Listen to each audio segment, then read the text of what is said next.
What is happening, Dolphins fans? And welcome to another episode of the Fins Tailgate with your host, El Capitan. Tonight on the tailgate party that never seems to stop. Let me adjust this Batman jam real quick. Yeah, like that right there. Let's move this water bottle. All right. So tonight on the tailgate party that never seems to stop, give you guys some updates on all the news that came out this week. OTAs, went ahead and read a couple articles from some of the beat reporters, pulled out a couple of subjects that should be stuff we look at in the coming weeks of camp and over the summer and before the season starts, before roster cuts, depth chart type of stuff. Who's going to shine? Who can, do some stuff. And it's also going along with the position by position breakdown that we started last Sunday. We broke down the wide receiver group. Today, we're going to break down the running back and tight end group. Figured I'd put them together. We'll break them down each and every little one. And, we're going to talk about the news of the day. All that good stuff. Shout out to everybody in chat. Hit the like button on the way in. Subscribe if you're new. If you guys didn't catch Grumpy's episode yesterday, go back, watch it. One of the craziest stories you're ever going to see in an interview on YouTube, the tale of Grumpy Finn. Shout out to the homie. Appreciated having him come by. When he breaks that record, we're going to have him back, and we're going to throw a celebration. It's going to be awesome. Hit the like button on your way in. Let's get into the news. Turner Yell makes the stop in the secondary for Denver. 1st and 10. The fake. Good. Block in there, and down it goes. Caught at the 30. This is the dynamic Hill. He's in for 6. Tyreek Hill. Touchdown.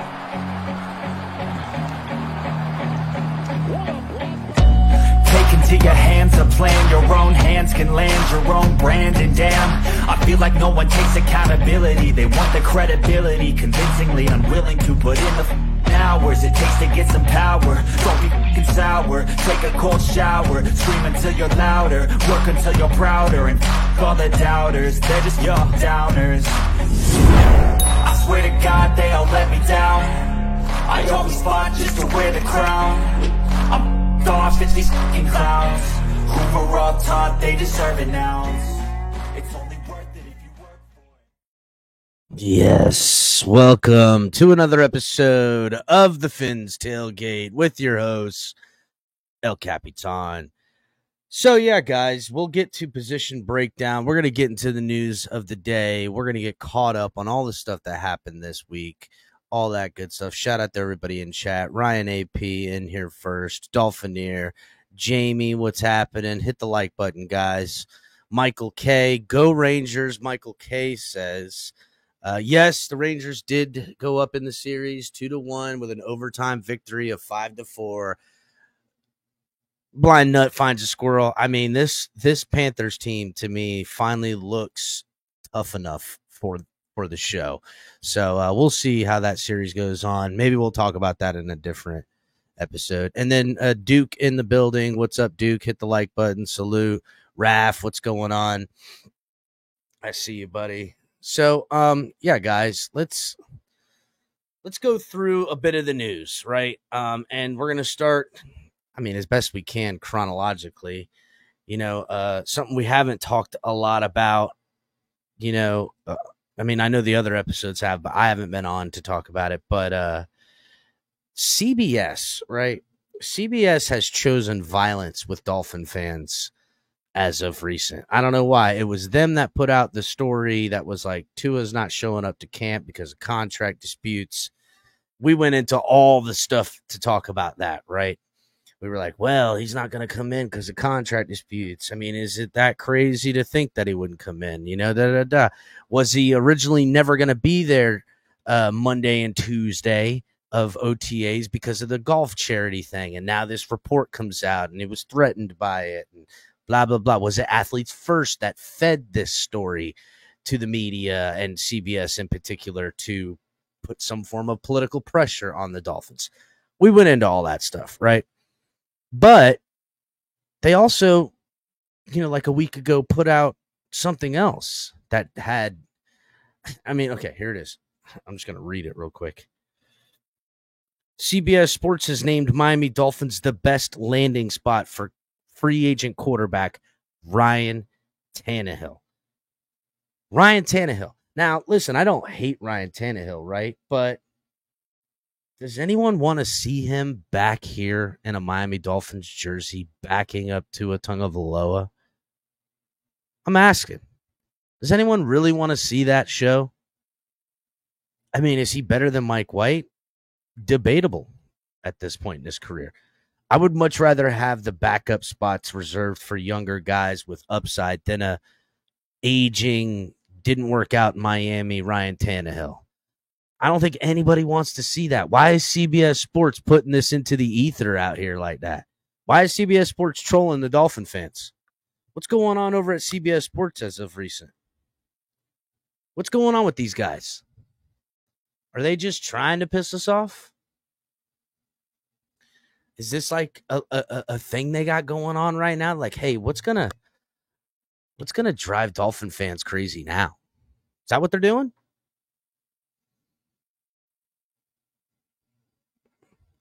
Yeah, Heat Fins. Give me the upside of a Skylar Thompson over the clipboard holder Ryan Tannehill right now. The problem with guys like Ryan Tannehill is they'll trick you, right? They'll trick you. He'll be big. He'll be strong. He'll have a hell of an arm. Everyone's going to like him because he's charismatic and he has this innocent Southern charm about him. But does anyone really want Ryan Tannehill on this team? No. And to have him around, it's not like he'd be a cancer, right? That's not what I'm saying.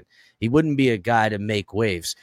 But the likability factor, I don't know. Like, who needs this division in the locker room at all with a guy like Tannehill? I just don't need it. I don't need it in my life. You know, not too dissimilar to what happened to Tannehill with Matt Moore. Now, remember, everyone and their mother was like, Matt Moore's getting this team. Then Ryan Tannehill gets drafted, and Matt Moore backs him up. And every time Matt Moore came in, fan favorite, everything like that, we loved him. Is Ryan Tannehill trying to Matt Moore Tua Tagovailoa? Is CBS just trying to set up Dolphin fans to drive us crazy?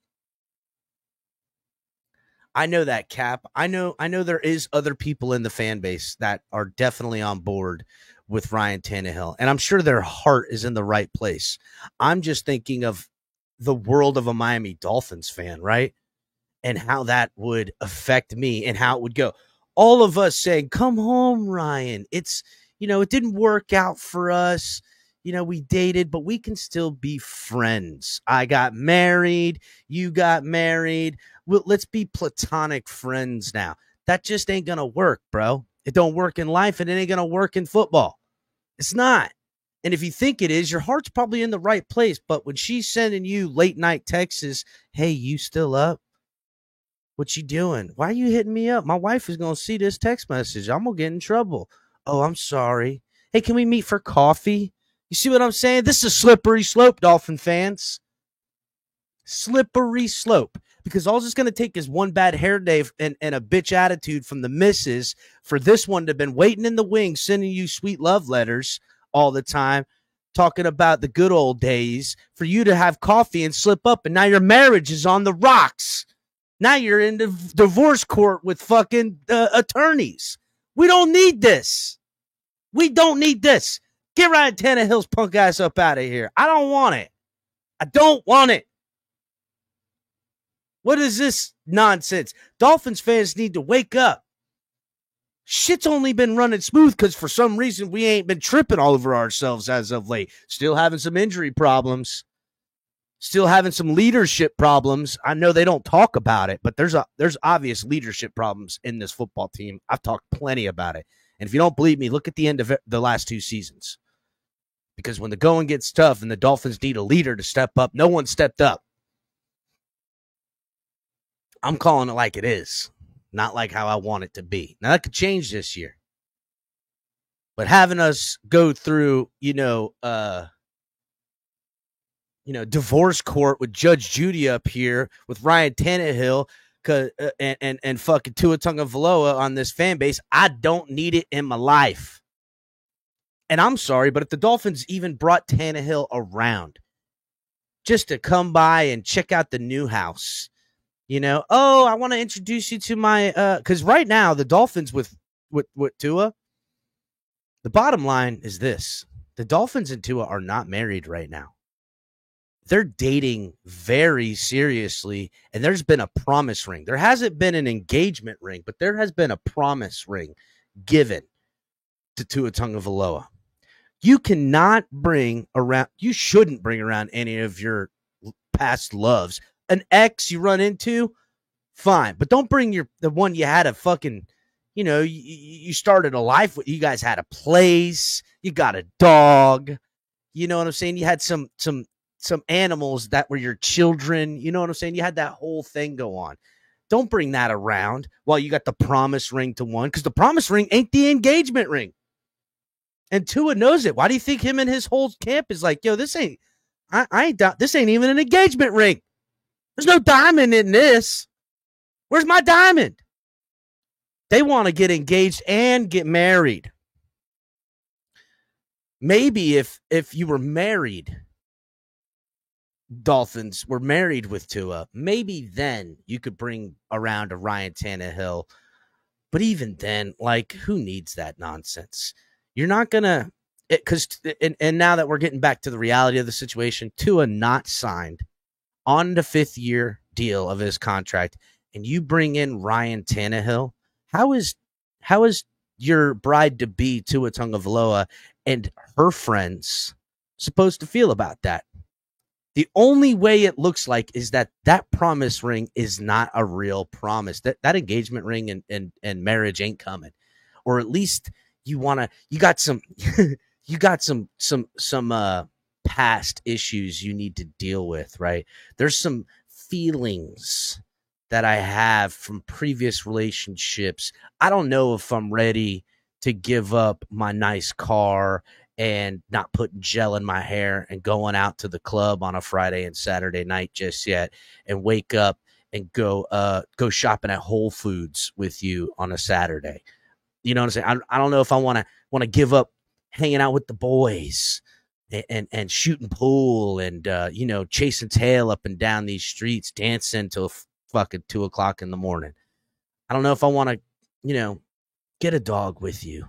Last dog I got, maybe I've grown. Maybe I have grown since then, and maybe we can rekindle this thing. That's what Tua Tagovailoa and his camp's going to look at it and feel like.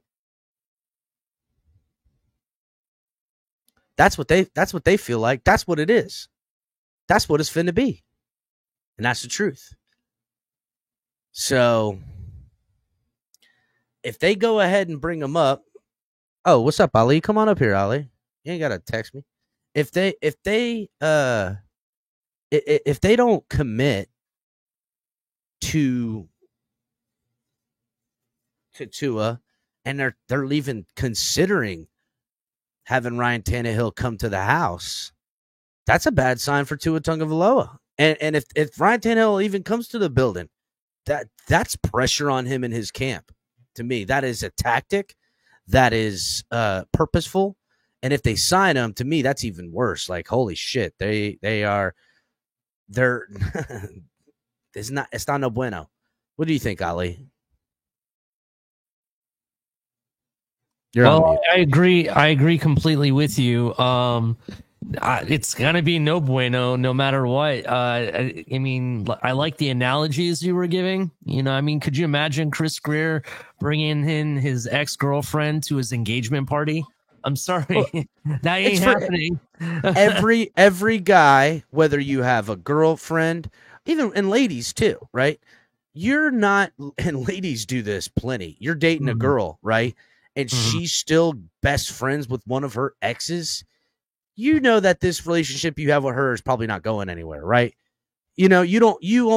Girls that have best friend ex-boyfriends, I got a message for you, okay? You will find that every guy you get into a relationship with is only a half a foot in that relationship because he's got to protect himself, because he obviously sees that there's danger afoot. and he doesn't want to lose his cool and fucking stalk you and pound at your door at 4:00 in the morning, chasing you around town and trying to catch you cheating on him. It's best if he just doesn't get all the way emotionally involved and can walk away from this not as hurt as it would have hurt. And that's good advice for you ladies out there, because I just want you to understand, I hear chicks all the time say, oh, I can't find a guy. I can't find, well, maybe you got to change a little of these types of relationships and things you got going on to be respected in a certain type of manner. That's all. I'm just trying to give them a little bit of advice in that aspect, because it's hard out there. It's hard, and it's hard for young people dating. I can't even imagine, bro. The pool, everyone out there and their mamas. Okay, I don't give a damn. These chicks that are in their early 20s are competing with chicks in their 40s that that all have profiles and done to the works, all trying to get one or two guys. It's fucking crazy right now. So it is insane. I said something in the private chat, and I'm going to bring it up here. I know it's a hot take. I know I might get some beef for this, right?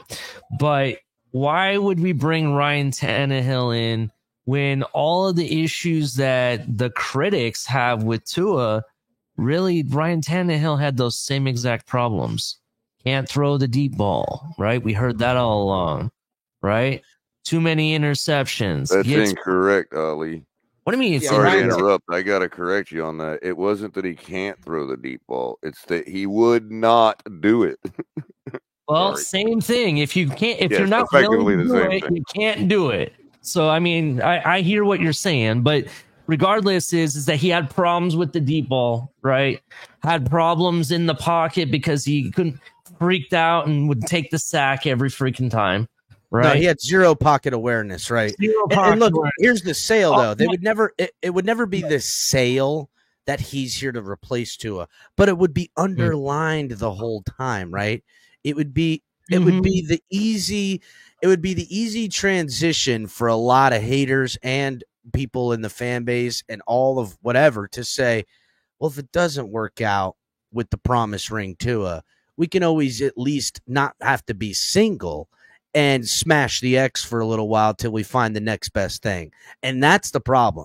And that option out there for the team in the locker room, because it's common knowledge, the backup quarterback is everybody's favorite guy, because he's just chilling, he's having a laugh, all that stuff, and he doesn't have to take things too seriously. And when he comes in, he's usually Captain Save-A-Ho, right? He comes in there, no defense is ready for him, and they put up numbers. We saw the same thing with Matt Moore forever, and so I'm just saying that it makes it very hard not to look at it as, if Tannehill comes anywhere near this team, as it's not a slight to Tua Tagovailoa. That's the thing.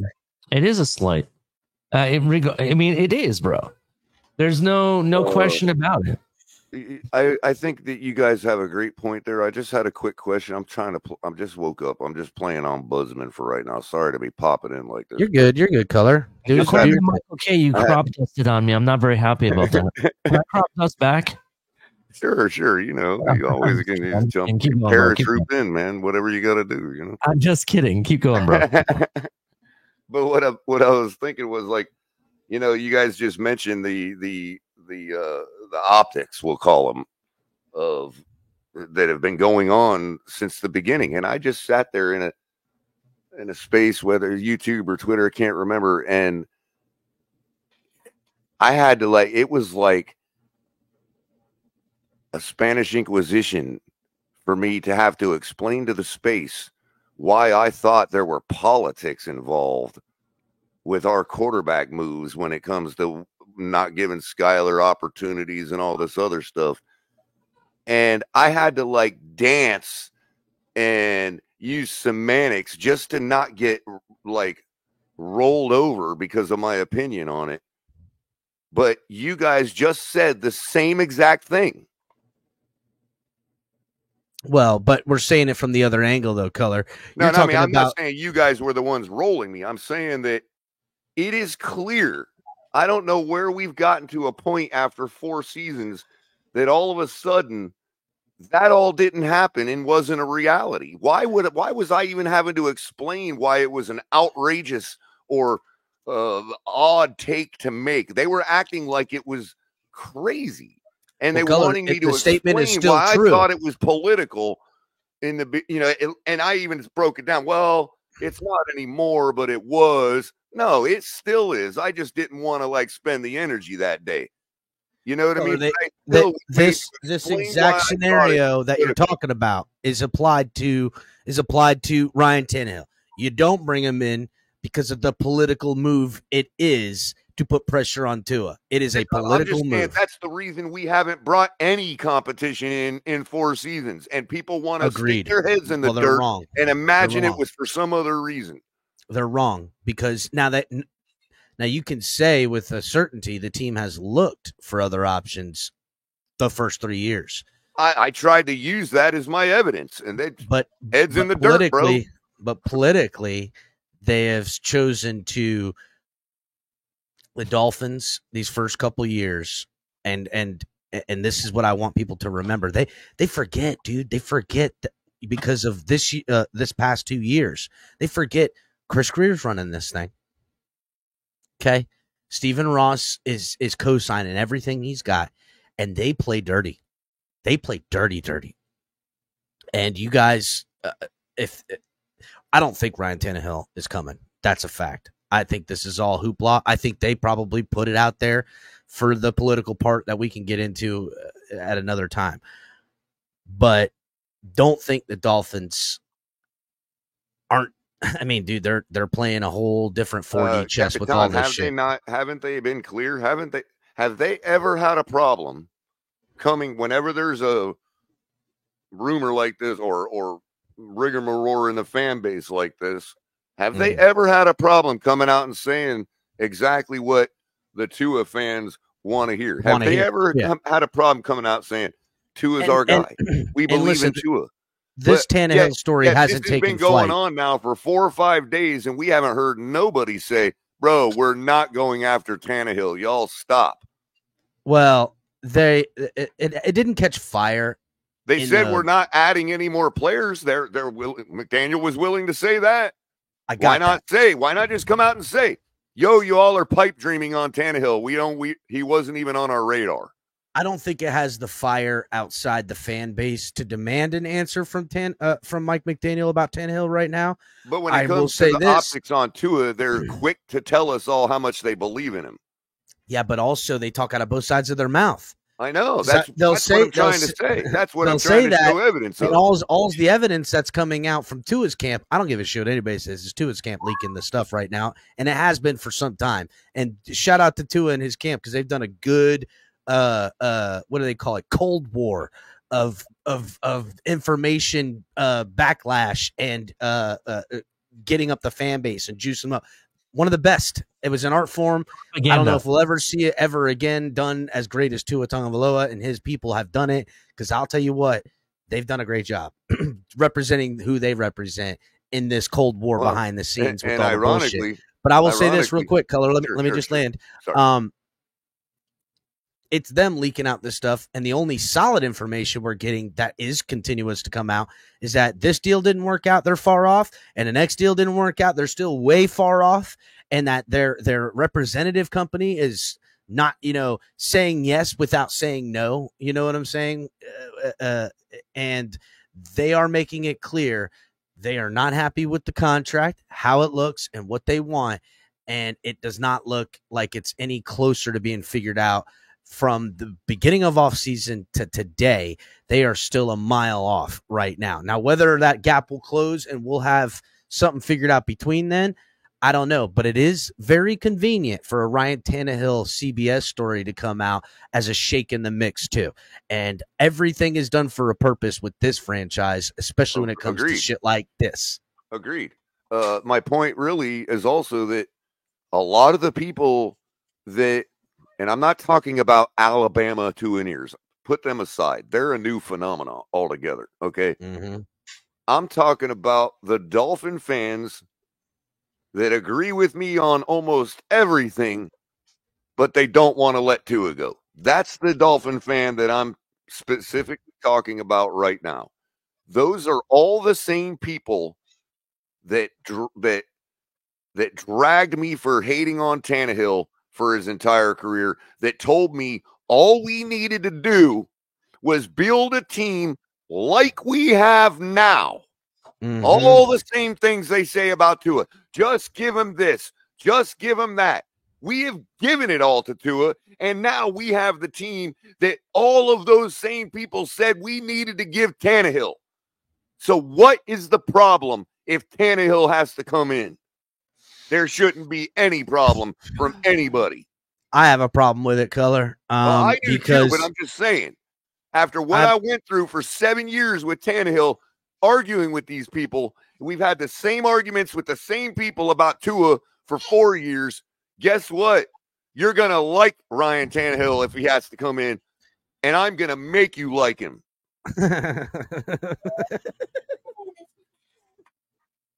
Or I'm to do my damnedest to try. I'm going to make you like, nah, fuck all that, Color. Stand strong on that. I'm going to make you like him. I like that. I will say this, right? I will say this. 2 quarterbacks wasted a total of 12 years of my life as a football fan. Tell them. That's not even counting the quarterbacks before them. I will say this, right? I remember when the ideology amongst the fans wait changed. A minute. I've been wrong for 10 years. Where's that Super Bowl chip that Tannehill's got? Where's it at? Uh-oh. But I've been wrong for 10 years. I will say this, right? I remember just before Tannehill when we got Pennington. But up until Pennington, it was always about we got to find the quarterback or we're just never going to get it figured out. And then Pennington came along and this whole ideology changed. We forgot that we had all these players with Fiedler, but Fiedler just wasn't good enough to get it done. Then we had good players with Pennington. We were like, holy cow, an aged out Pennington with obvious strength problems and not going to make it long in the career. If we could duplicate that, we could, try to just build a team. And between Pennington, Tannehill, and now, the ideology has been solidified that we're going to have a great football team with depth. And if we can insert good enough quarterback, we've built 4 separate teams since then. But here's the fucking crazy part about it, right, Color? Here's the crazy part. I remember when the ideology changed and I was like, all right, I guess we'll give this a try. But I always said this, it seems extremely difficult to find a quarterback that's a game changer, right? Obviously. Because even guys that look like game changers in a 4-year sample size, you're like, maybe he isn't a game changer. And I'll give you a perfect example. Justin Herbert, that rookie year, everyone's like, holy shit, this guy's great. Coming into year 4, getting paid money, it's like, you know what I'm saying? My point is that they said, we're not going to focus in on that. We're going to focus in on the other part. Well, I think it's equally, probably greaterly, more of a hard thing to come by to build a solid team on both sides. Let's figure out 52 positions rather than trying to figure out the 53rd position. And not so much hard, just very time consuming. It's going to take you 10 years to build that type of team. It's going to take you coaches. It's going to take you everything, dude. And we've waited that long, Color. I mean, we're now at the point where this team is built. It just needs a damn quarterback to take us to the promised land. You're nailing it, bro. But here's the thing, real quick before you continue, you're nailing why I am positive on Chris Grier, despite the quarterback decision currently. Go ahead, bro. I understand, and you're taking my thunder, Color. You crop dusted on me again. So crop dusted with my own poison, though, bro. Okay. All right. Well, let me finish. So, essentially, listen, it's very rare that you're at a point in a franchise that you can say that the team is built the way that this team is on both sides of the ball, right? And it's very rare that you're at a point where really the only position that's really the question mark is your quarterback. Now, here's the thing, though. El Cap said earlier that, they have a hard time, picking a game changer quarterback or whatever. It's not they have a hard time picking them out. It's a hard time being brave enough to draft one. That's the issue. Because we've had several opportunities throughout the years to get game changers here at quarterback. And several times, how many times did we see those players go to other I just Right. want to point out something real quick. Go I ahead. just want to point out something real quick. In your ideology, and we're going to find out because we have a perfect litmus test of what you just said. The Falcons paid Kirk Cousins, yet they had the balls to take a quarterback and sit him and wait. And we're going to find out if that works, which used to be how it was done back in the day. You let this guy sit 3 years sometimes.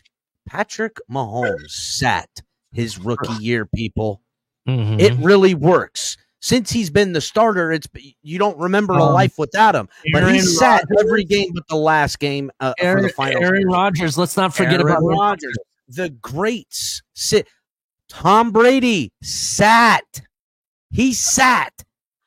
He didn't come in right away. He was behind Bledsoe. People forget the big names. And I mean, look, I don't want to call this a big name, but Tony Romo didn't come in as the starter. You know what I'm saying? A lot of these guys, I want to say Lamar Jackson, when he was drafted his rookie year, was Flacco there or he gone? I can't remember. No, Flacco was there for no, maybe he left. Now you got me thinking about it. I can't remember. Anyhow, it doesn't matter. I'm not, again, we know that this way of doing things has worked. Dolphins just have refused to do that. So whatever. And at this point, we can't go back on all this because we're at the current juncture. Let's move on to the next thing I was going to talk about because the Ryan Tannehill stuff. Go ahead and land. Go ahead and land on it on the Ryan Tannehill thing, Ali, because I want to move on to the next. What I was trying to say, and I apologize, you kind of jumped in at the end there. All I'm trying to say is that they're not brave enough to draft game-changing quarterbacks or any position. If you notice, the positions we take, really, if you really break them down, they're really safe bets, with the exception of maybe Deion Jordan or even what was it, Charles Harris that we drafted. Those two, outside of those two guys, all of them have all been safe drafting. That's what we do. We take a safer pick. Just to touch on it real quick, Chris Greer is all about the big paying positions in his drafts. He's going DB, he's going pass rusher, he's going wide receiver. So I like the way Chris Greer drafts because if you're going to take a shot and it's going to miss, at least it's in a place that if it works out at all, it's going to save the team money. I can always get behind decisions like that. So real quick, Cap for Life just stated that our friendly counterpart over at Finside the NFL is reporting that they are far apart. Yes. Okay, so we're reporting it. So what does he know that we didn't know 4 weeks ago? Because I've been saying the same thing since the offseason started. You know how I know they're not far apart? Why have I been told I'm wrong for 2 months until this person? I'm not putting it on him. I'm saying obviously, until but person X says that they're far apart. Again, Color, I don't know why. You don't need a rocket scientist to know that they were far apart. I've been saying it's just as long as you that I wouldn't be surprised if it's week 2, 3, and 4 with no contract signed. And the Dolphins want to see what Tua Tagovailoa looks like 10 to 15 pounds lighter. He's now down to like 220-ish, they say.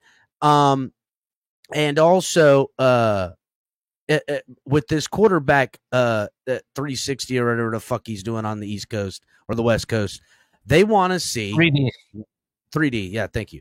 They want to see what they're getting. If Tua wants monies, okay, they got to go back and look at one year that was shaping up to be good, derailed by head injuries, and the other 2 years, a mixed bag of nuts. Now, I've got let's close the door on this with a couple of, we'll get into it for a little bit longer because let me find it here. While you're looking real quick, Boji, it's not that the front office is stupid. It's that the agent is greedy. I just want to be true. I just want to point out, say what you want about Tua Tagovailoa's 4 years, okay? Year 4, his best year. Healthy all year, number 1 in passer yards, one of the best quarterbacks in the league, albeit that a lot of those stats front-loaded the first 3 quarters of the season, while the final quarter of the season, a significant fall-off and coming up short in the playoffs, coming up short in closing out the division, which are things you got to hold against him.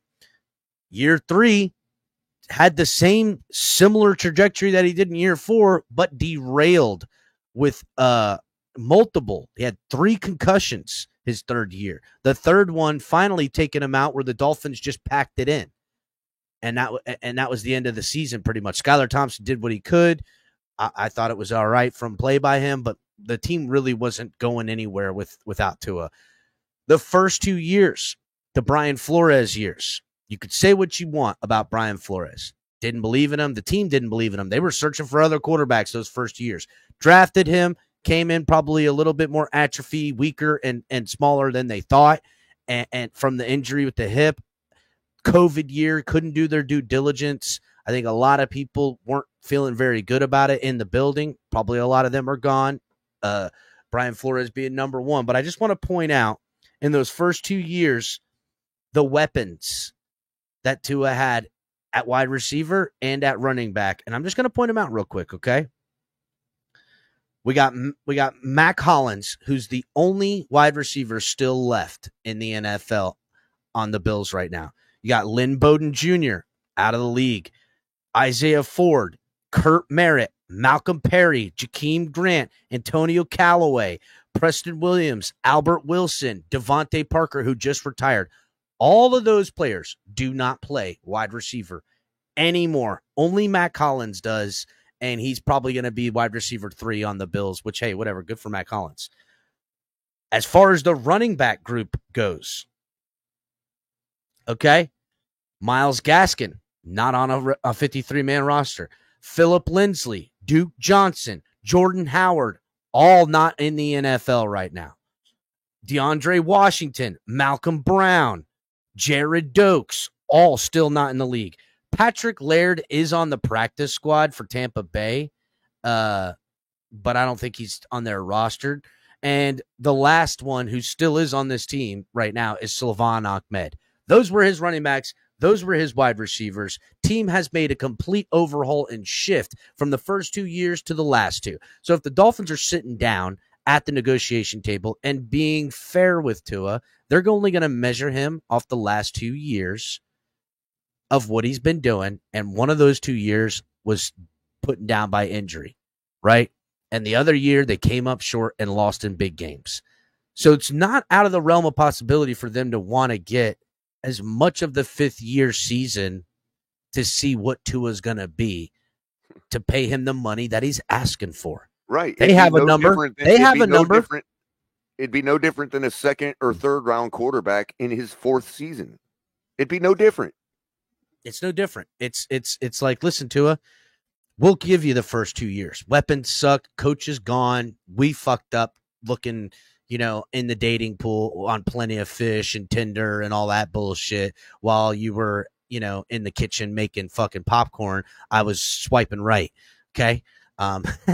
Anyhow, been in a serious relationship with Tua these last 2 years, and it hasn't panned out as much as they want. So that number will dictate where it's been these last 2 years. And Tua and his people are like, well, hell no. We're going up and up and up. Dolphins go, well, if you're going up and up and up and you want to, you want the wedding and the Jamaica wedding and the big rock and a fucking, a 7-day honeymoon across the fucking Mediterranean afterwards, I might need to see a little bit more commitment out of you. Yeah. And that's where they're at with this. And I'm not opposed to it. I'm not upset by it. I know there's a lot of Dolphin fans boo-hooing and fucking crying because they want they don't want to be single. That's the real fear of Miami Dolphins fans. They talk about this PTSD, right? From having Ryan Tannehill, from having all the quarterbacks out. I have more PTSD getting locked up and not being a free agent. I'm more of, on the other side. My PTSD is all the time we wasted with these people, not the fact that I don't have one. I'm all right being single. What I'm not all right is having a ball and chain that I want to fucking not come home to. That's and that's how a lot of you people operate. And that's your own personal business. But don't try to do that shit to my fucking football There's team. a lot of people are out there driving a 4-door sedan for sports car money, apparently. Exactly. Or there's a lot of people out there in unhappy relationships, and they just say, like, you know, they're willing to settle. I ain't willing to settle. Like Cap. What I mean by that is, like, I'm going to buy a freaking McLaren, right? Yeah. There's no McLarens available for another year and a half. So I'm going to take that $120,000 and go buy a Dodge pickup? No, exactly. I'm going to wait a year and a half till the McLaren is available to me, or I'm going to spend way less money on something else. Or what they're saying is that I can take this Dodge and make it faster, better, and more suitable for you as a McLaren if you give me the money. And I'm saying, wait a minute. Give me the parts, which cost money. Exactly. And I'm willing to pay the money. I might want to keep a truck that can beat a McLaren on the fucking road, right? But don't tell me, you know, my dad always says this. He's like, don't tell me what you're going to do. Show me what you've done. Okay. And if they're asking for money to tell me what they're going to do, I'm going to show them what they've done and give them the money on that. And if they want to wait a little bit longer to show me more to warrant the asking price, I think everybody's in agreement. Everyone is in agreement. I'm in agreement to that. I mean, we're in no rush to actually sign him regardless of what people think. Right.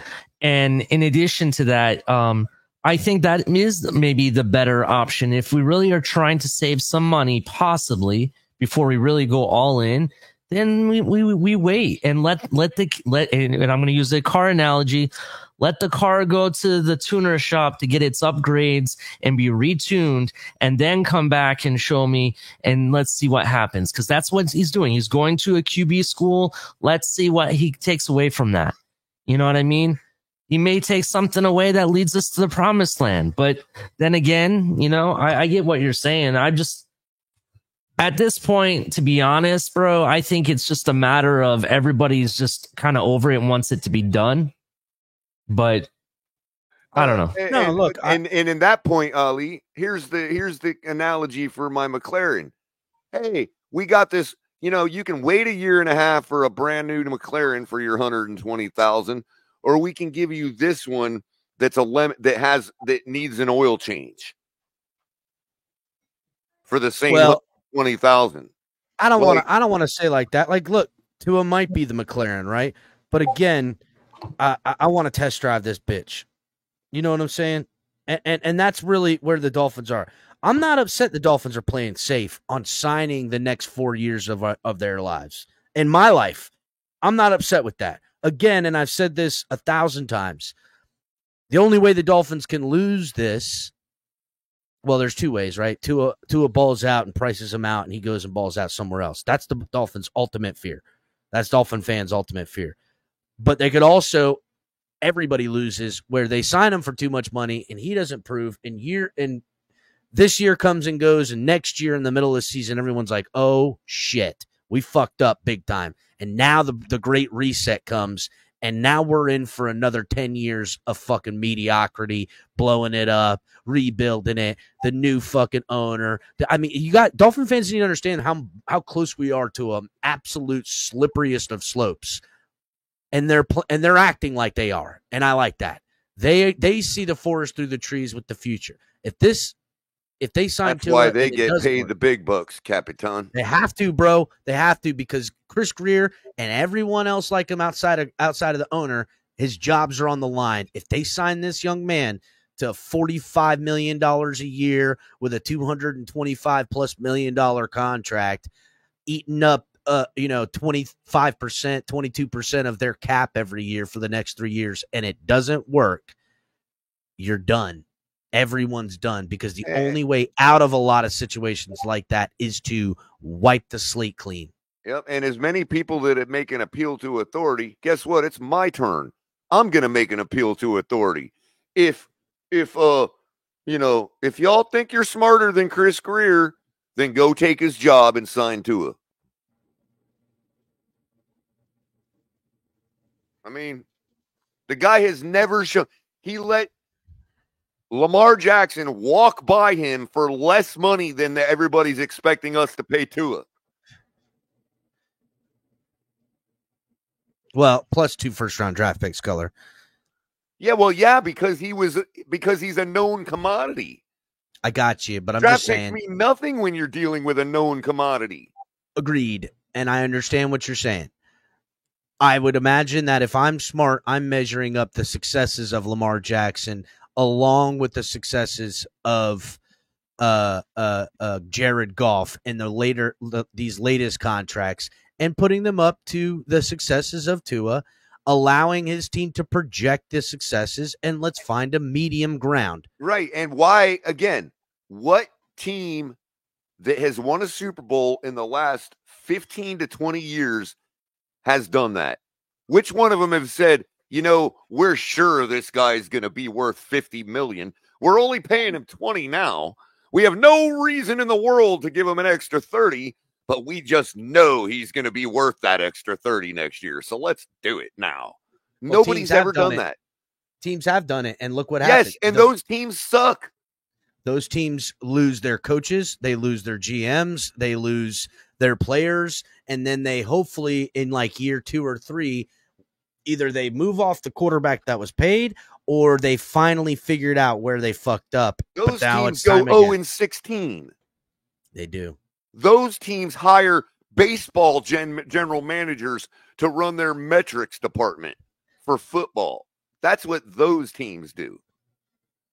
I didn't realize we were one of those teams, but not having had a playoff victory in 20 plus years kind of does make us one of those teams. And it's because we're doing the same thing we've been doing for those 23 years. If it wasn't true, we would have won a playoff game. All right, so let's move to the next subject. So the next thing we're going to talk about, catch up on news, because there's a lot still. I mean, holy cow. We've been hammering home the Ryan Tannehill into Tua talk now. That was inevitable. Took up the first 50 minutes of the show, but whatever. 30%? Next, okay. 30%, dog. That's what it is. Yeah. All right. So next thing that came out a couple days back was the comments of Javon Holland. Now, Javon Holland, the one that's the real kicker, and I quote, is he says the defense is a complete 180, and he accredited it to the new defensive coordinator, Anthony Weaver, saying the fact is that he's a good person. That makes a difference. The implication being that Vic Fangio is not a good person, that they didn't like him. Nobody likes him. I guess Jalen Ramsey was lying to us all along because, and everybody talking about Jalen Ramsey lied to us. Mike McDaniel lied to us. Chris Greer and all those, they all lied to us about Fangio because he's gone. And Javon Holland is saying Anthony Weaver is a good person, and that's what makes the difference. What do you guys have to say on that?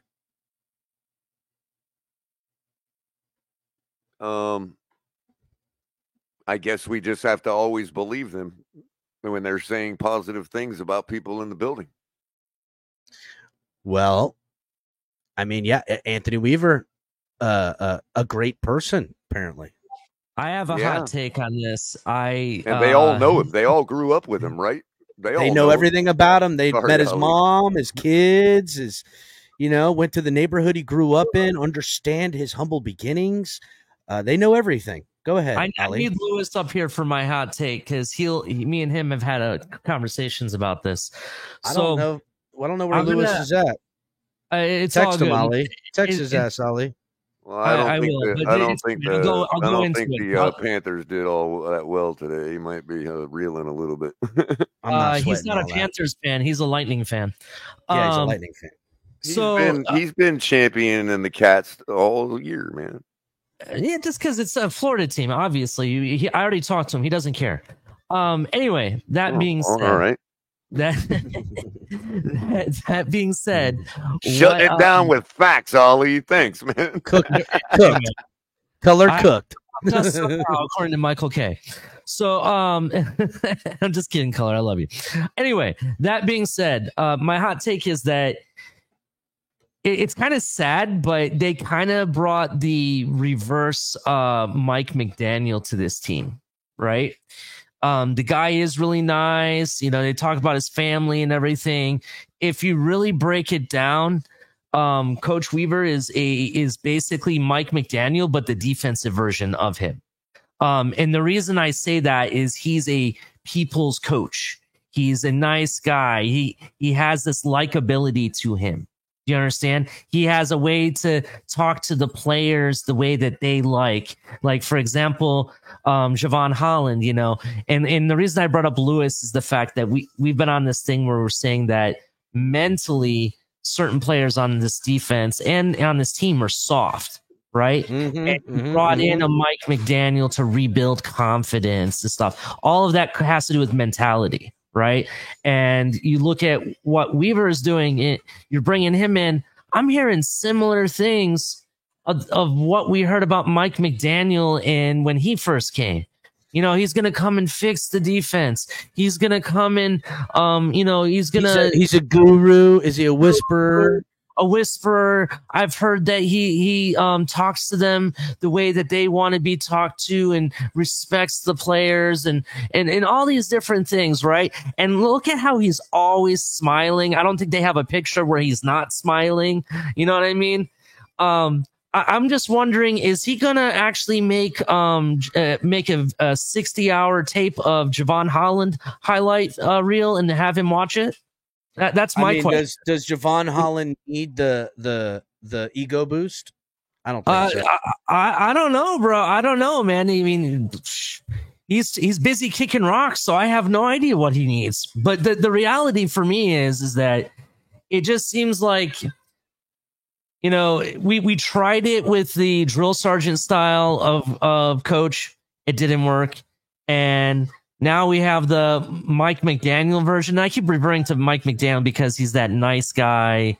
You know, I'm here to get along with the players and make them work for me based, you know, with that type of tactic. Now we have that guy in the defense. You know what I'm saying?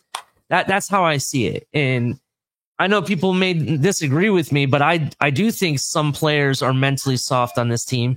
And I think they brought a coach to coach with that style of player. So yeah, you're talking about more of again, and here's my problem with Ross. I've gotten to a couple of heated arguments about Ross. Ross is changing the ideology of my town and my fucking team, and I don't like it. And it goes into what you're saying there. Again, it's hard not to do with the way the players are making money. And I also think something isn't being said a lot about why Jevon Holland feels so emboldened to speak the way he does, to talk, to you know, and some people saying he's soft or he's capping or whatever. Here's the bottom line, right? You've got a 1-year rental on Poyer.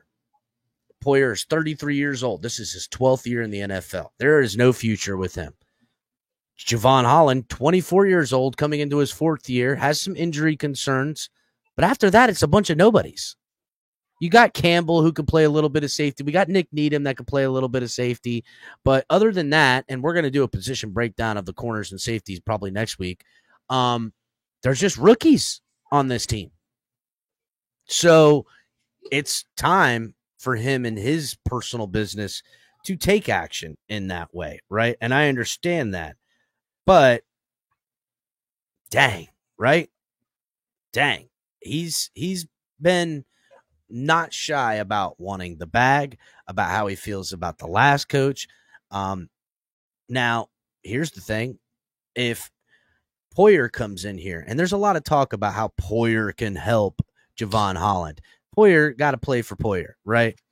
Not that he's not supposed to support the other safety on the field, but if Anthony Weaver finds out that it's better for this defense to have Poyer play the robber and Javon Holland play the last line of defense, because last year it was the opposite. It was Deshaun Elliott playing the guy all the way at the end while they were using Javon Holland as often as they could up inside the box. So if they flip that role, Javon Holland will have some plays, but he won't be having a chance to, pick up a lot of what he's got going on downfield. I'm just saying, is Poyer going to voice his displeasure? Is it going to be something else? Let me ask you this. Like, do you think, and I want your El Cap, I want you to be honest with your opinion, right? Do you think he deserves the bag? No, and not definitely not the bag he wants. All right, and does he deserve to get paid and play on this team for a price? But does he deserve what I think he's asking for? No, and I think the Dolphins, they're showing that exact type of same energy with Christian Wilkins as they are with Tua, and they're going to show the same energy with Javon. And I feel like Javon, because there's no rights over him for a fifth year, this could be his last year. But it's crazy to think the Dolphins are going to go into next offseason with no safeties. Like, they're going to have to sign safeties from the free agent, or one of these rookies pan out and look like they're going to be the next guy. Or is it that they're going to switch? Are they going to, does Cam Smith show up and show out and they put Ramsey back there at safety and really try to do something and draft like a top tier corner again and have Fuller, Ramsey and Cam? I don't know. Like, there's a lot of moving parts with those DBs right now. Not this year, but the Dolphins have to think about the future. I mean, there are some options. I mean, you could get a 1-year rental on Justin Simmons if you had to. I mean, that's an option to hold you over. But I don't think he deserves the bag, nor do I think the Miami Dolphins should give him the bag. Yeah, they should pay him, but pay him based on his stature and, where he lines up with, the other people and what they've done thus far. I mean, you look at the guy that just got paid from Tampa, right? That guy has been putting up production for 3 years straight. It wasn't like he just had a one-hit wonder last year. No, he's been doing it for the last 3 years, right? I need Javon Holland to ball out, right? If he wants the bag. And he allowed, I'm looking at it right now, he allowed 108 passer rating last season. To me, that's not really good. That's terrible. That's terrible. That's one interception, bro. On top of it, that's all he had. And injuries. So here's the thing, too, when you're talking about Javon, right? Is this defense, hear me out now, is Javon Holland going to pressure the defense? Is he going to get a little bit of some kind of way wanting to get in position? I touched on a little bit, voicing his displeasure, right? It's contract year for him. He wants the bag. He wants to get more than the last guy. And Athletes First that represents him, they've teed up Javon Holland very well with moving the market of CBs by signing Winfield. Is that what they're going to do? Yeah, but if he's not out there getting that money, if he feels like he's not being put in position, it's costing him money. Is he going to get a little diva on us? Bro, Winfield played his 4th year to get that money. Agreed. I'm not saying he's not. I'm talking about this year. I don't. No, Javon knows he's playing this year, and this is the year in which he's got to ball out to warrant the money he wants to be signed for. Right. But if he feels like, listen, we've seen tons of teams take someone off the field because they don't want to pay him bonuses. Do the Dolphins get a little tricky and, keep him out and give a young guy some snaps? Does Javon Holland take that some kind of way? Does he feel slighted? Is there going to be a rift? It's something that we could see over the course of the season, right? Well, he better I promise you this, for it, because he's not a quarterback. If the play calls come out and someone else is playing his position, it's costing him money, I promise you he hates Weaver just as much as Fangio. Let's That's all there is to it. Let's go back into time a little bit here. When we had Rashad Jones and we had signed him to that big contract, Didn't He got something two. He got 2 contracts. I want to say it was the second big contract that we signed him to. Did he get a little bit diva on us in the end of it? I can't remember. That's why I'm trying to go back. Who was that, Ali? Rashad Jones. Mm. Rashad Jones always got diva-ish, whether you didn't pay him and he would get diva, and whether after, once he did and they re-signed, they were re-signing him like every other year, it seemed like, because he wanted to restructure and how they did stuff, and they kept going back to the table to save cap space, and he got less money. He was always playing that game. But Rashad Jones would go out there and win you 2 football games in a year. He would take over 2 games a year, and he would be the reason that we won, and it was hard to argue with the son of a bitch. Hard to argue with a guy that intercepts Tom Brady. That was my point. The guy still showed up when we needed him to from time to time, right? Whether he's showing up for us or himself, I don't give a fuck, and that's the thing I'm trying to get across. I don't care if a safety shows up for himself. I don't care if a quarterback does. As long as it's showing up for themselves, benefits me, my team. Yeah, I'm with you. Yeah. 100%. So real quick, in case anybody is wondering for the conversation, I know you guys know, but for anybody that doesn't already, the franchise tag for safeties right now is currently $17 million. Yeah, fuck that. I ain't paying $17 million for no motherfucking safety, bro. I ain't doing it. That bitch better be Ed fucking Reed. Okay? That's the shit I'm talking about. No way, bro. No way. If he comes out and shows me he's the next best thing at safety, then we'll talk. But right now, get fucked, homie. Get up out of here. Right. Would you pay $42 million to would you franchise Tua and pay $42 million? Well, the tag is 38. I think it's projected to go up to 42. It's projected to be 43.8. Okay. What it's supposed to be projected but for 20. But here's what we're saying. I've even hit it on the high side for $45 million to hit all projections, right? Because if 2 quarterbacks get signed before Tua in the 5th-year option, it could easily be 45. And then yes, I would pay Tua a 1-year $45 million deal. But real quick, it's stated as however you want to mean this, or however you think it means. The non-exclusive franchise tag for quarterbacks in the 2024 NFL season is $38,301,000. That's different than the. We would exercise it next year, which would mean the 2025. The non-exclusive. What you guys are. Yeah, that is for 2. That is for him to go and field offers, and someone would have to trade us 2 first-round draft picks. So I think that if you did that, I think that's if the 5th year comes and goes with Tua, I think that's exactly what the Dolphins do. Well, what I guess what I'm asking is it in retro? In other words, by the time we franchise tag him, it'll be on 2025's franchise tag amount. Yes, and it will probably go up because there will be, but that's just a projection. I think if Tua was to play their 5th year, and it was similar to this year, right? We'll say the exact same thing: gets the playoffs, loses in the playoffs, and for whatever reason, defense comes up short. Not on the offense, but they didn't go over the hump either. But defense fell off with the new first-year DC. And Cap's already asked it like 5 times. The 5th year is not an option because the option has already been exercised. So I would say this, right? I would say that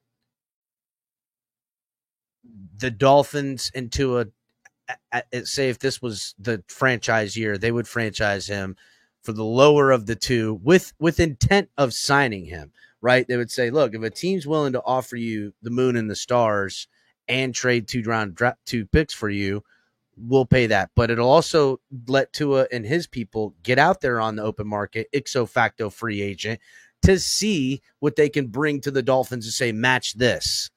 And would there be a team that would give Tua $46 million a year in guarantees on a $260 million deal and 2 first-round draft picks? I don't know. We won't know till the end of this year.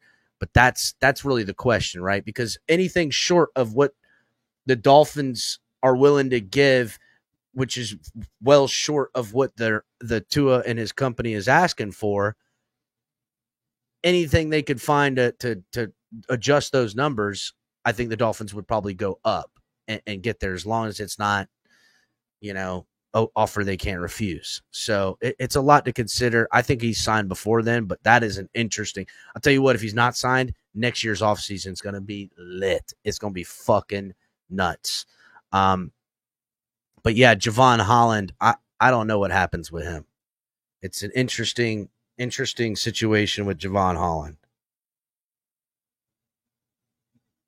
Interesting situation with Jevon Holland and what happens with him and the safety room at large. I think the Dolphins, if they make another signing before week 1, it's at the safety position. If none of these young guys can show that they can be in there, you're one injury away from being in the shit in the safety room. You've got Poyer and you've got Holland and you've got nothing else that answers. Maybe we know Nick Needham. Nick Needham's going to make the team because of that right there, because he can play that position. Other than that, I don't know. And we'll get into more of that when we break down that position. I mean, we have, what's his name? Campbell, right? Yeah, Campbell too. I get you, but Campbell, No, I'm not expecting Campbell to be the starter and like ball out or anything. I'm just saying we have like a Band-Aid here or there, but we don't have, outside of Jevon and Poyer, there's really nobody. And that's why I said that's my one position. Like last night in the spaces, shout out to Doc. Doc asked me, what's my one position that I'm worried about? It's safety. Safety. I think Elijah Campbell makes the team because he is on the depth chart. But again, one injury to either Poyer or Jevon Holland, and now you have a rookie on your 53. And I don't know if the Dolphins are willing to. I don't know. It's shaky. Again, Nick Needham, the everyman, able to play all the DB positions, probably the reason he sticks on this football team. But the last thing I think the Dolphins are going to want to do is be caught in a situation where they're putting Ramsey back there because they have to. You're not having a good year if you're taking Ramsey from the number 1, unless you can, because somebody steps up. I don't know, Cam Smith, maybe fucking the guy we signed, Kendall Fuller, just becomes super locked down. I mean, he's done good, but I'm just saying. So our current roster is showing that we have 4 safeties, 4 guys listed as safety. Jevon Holland, Jordan Poyer, Mark Perry, and Jordan Colbert. So Mark Perry's the guy. He's a rookie. I would guess that maybe he's at the top of the depth chart, but there still is Patrick McMorris, who we drafted too. There's Jordan Colbert. Those guys do have shots to get on the team, right? And they're going to get all the looks in the world.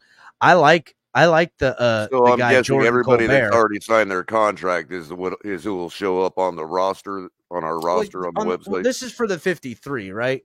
Right. No, I mean, so, like the yes, I just went to the Dolphins roster on their website. Yes. I like the kid we invited from whatchamacallit, the Jordan Colbert kid from Rhode Island. He's 215 pounds, 6'3", and he was a corner. He was a corner at Rhode Island, and they're going to put him at safety. That kid's fucking big. I'm keeping an eye on him, but I don't want to get too deep down that rabbit hole. Mark Perry's the guy that ran the 4.3. That's good. He is. So he's got some speed on him too, and he's a big boy as well.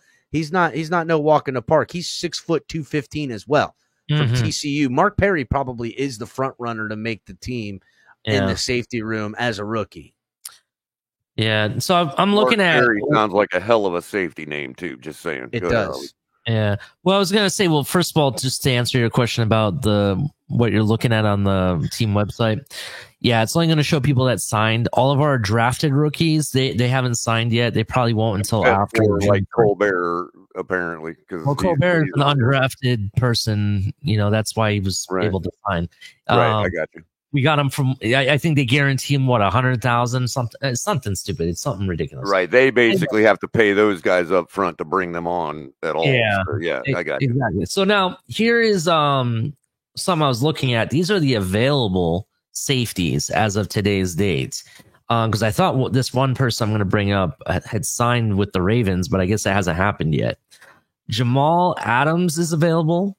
Justin Simmons, which you already mentioned, Eddie Jackson, Quandre Diggs. That's maybe an option. Micah Hyde, according to this, is available. A lot of those are signed. These are all gonna be available next year, is what you're saying. No, this is 2024 available free agent list according to Spotrac. You mean Dallas is Diggs? I guess. No, it says Seattle, Quandre Diggs.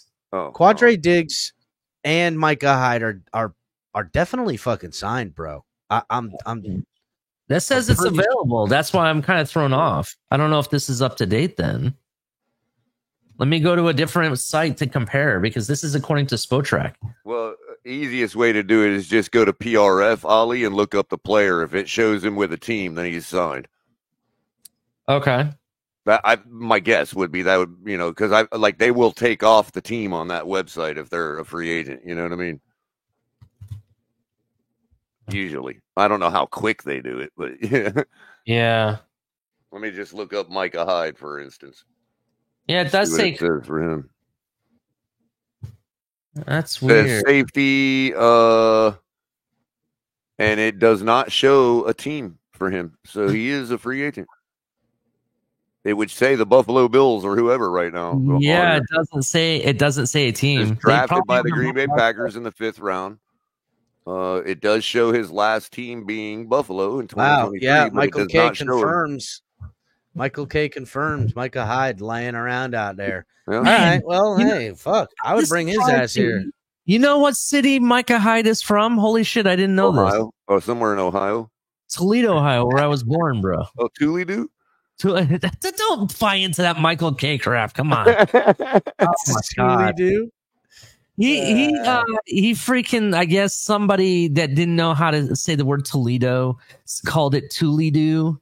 And Michael K thought it was funny, so he always calls Toledo Toledo now. That's the storyline. Anyway, these are some names that are available. It's interesting. So, I mean, we have options for people we can bring in on a 1-year mercenary style contract. I still think you could get Justin Simmons to come for $8 million, bro. It's not like you got to pay him like $15 million or something. So I'll bleed this topic into some of the notes coming out at OTAs. Again, a lot is going to be on Jordan Poyer, who's 33, coming into his 12th year in the league. You're asking a lot from him. He did get exposed by Achane in OTAs. I don't know what it was, whether the linebackers didn't pick Achane up, but all the linebackers were sitting flat-footed. And Poyer came in down range, and Achane caught a big pass in OTAs for a 20-yard gain. And not saying, look, so it's underwear Olympics, right? But having Nick Needham cross-trained really helps us out. We know Elijah Campbell, who's cross-trained at nickel corner and safety and stuff like that, both those guys. But I'm just talking about, maybe currently right now, having the Michael Perry or the Mark Perry guy as the rotation dude, maybe signing another rotation guy for the practice squad somewhere, and rolling out with Elijah Campbell, Jordan Poyer, Javon Holland, and Nick Needham as the break glass in case of emergencies. Probably what the Dolphins are going to do, because we'll get into the DB breakdown at another point. But it just feels like, as far as the future goes at the safety position, it's a big question mark. And if there's an injury anywhere, we're going to wish we had somebody else. So after the 53-man roster cuts and we see a lot of guys out there and practice squad dudes start getting picked up, I'll be interested to see how the Dolphins react when it comes to the safety position. So let's move on. Seems like there's too many options out there for Holland to be playing hardball. That's the bottom line, in my opinion. That's a great take, Color, because I couldn't agree more with that statement, because Javon Holland, in fairness, I disagree with the take that RG3 made, but RG3 asked that same question. Who are the options out there? Well, in Holland's case, there are options out there, so it's not like a quarterback. You know what I mean? Oh, Cap, you got a problem with your camera? Yeah, your video's frozen. Yeah, I'm froze, boys. It's all right. We can still hear you perfectly fine. I'm frozen. It looks like you're getting ready to put your hands up for a touchdown symbol, like touchdown. Yep. I'm excited. Like the fish was this big. Well, shut my camera down, Color. He's trying to compare dick size, man. Everybody loves the freeze game, shit. bro. I am. This is anatomically correct. So I don't think I'm allowed to turn off your camera. if you don't believe me, ask your mama. They won't let me turn off your camera. Oh well. Oh, I can remove. Well, you know what? I can put it in. Let me drop in. Let me drop in and out. All righty. In the meantime, I just wanted to say about Poyer, that dude's got some beaming eyes, man. The ladies must love him, man. Jeez. He almost looks like he's from Florida. I had to look it up, but apparently he's from Dallas, Oregon. So there's a Dallas in Oregon, apparently. There's a Dallas in Georgia, and my daughter lives there. But look, I am not a fan. I've said it on record before. I am not a fan of filling our team with a bunch of Pacific Northwesterners, man. I'm sorry. We got Javon Holland from Seattle. We got Poyer now from Oregon. Like, dang, man. This is the reason we have the issues we do when it comes to, everybody thinking they're deserving of something they haven't earned yet. Mm-hmm. Pacific Northwest talk. That's what that is. Sorry. It just is what it is. Mm-hmm. I mean, that is where that mentality is bleeding out of, philosophically speaking. Shout out to everybody in the chat. Great people in the Pacific Northwest. Plenty of great people. I'm just saying, Yeah. I see a lot of you in the chat right now. Ryan AP, Q, Marino's Goat, Joe Rist, Bill's Fake Crowd Noise. How you doing, sir? Michael K, Jose. I'm back. Flava J. Yes, you are. And we can definitely see your video. Good deal. Yeah, and no offense to you, Sack Man, but you know what I'm saying. You live there. You gotta know. You gotta know what I'm saying.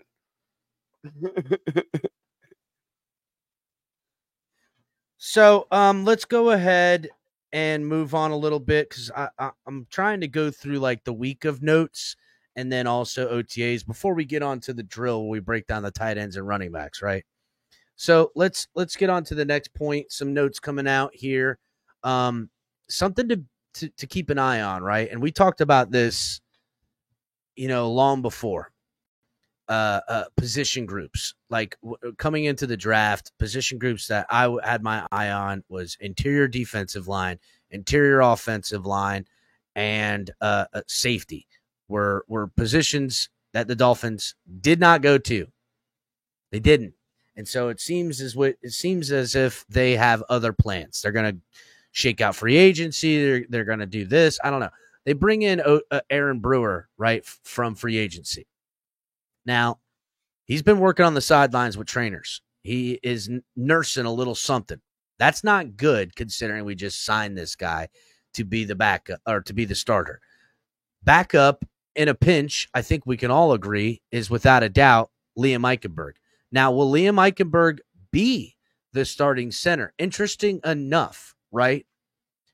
Some people, no, Liam Eichenberg is not going to be the starting center. It's Liam. It's Liam Eichenberg. Could they listen? Aaron Brewer ain't ready. Liam Eichenberg's coming out as the center. That's a fact. In which case, the Dolphins would need to figure something out for guard. At the very minimum, backup center priority with this football team, one way or another. They've got guys that they brought in. One of them was invited to camp. The other they signed. I think both of them were invited to camp on the rookie camp and signed both of them. One is Andrew Mayer from UTEP, rookie. The other is Ireland Brown from Rutgers, the rookie, who's had some work at guard as well.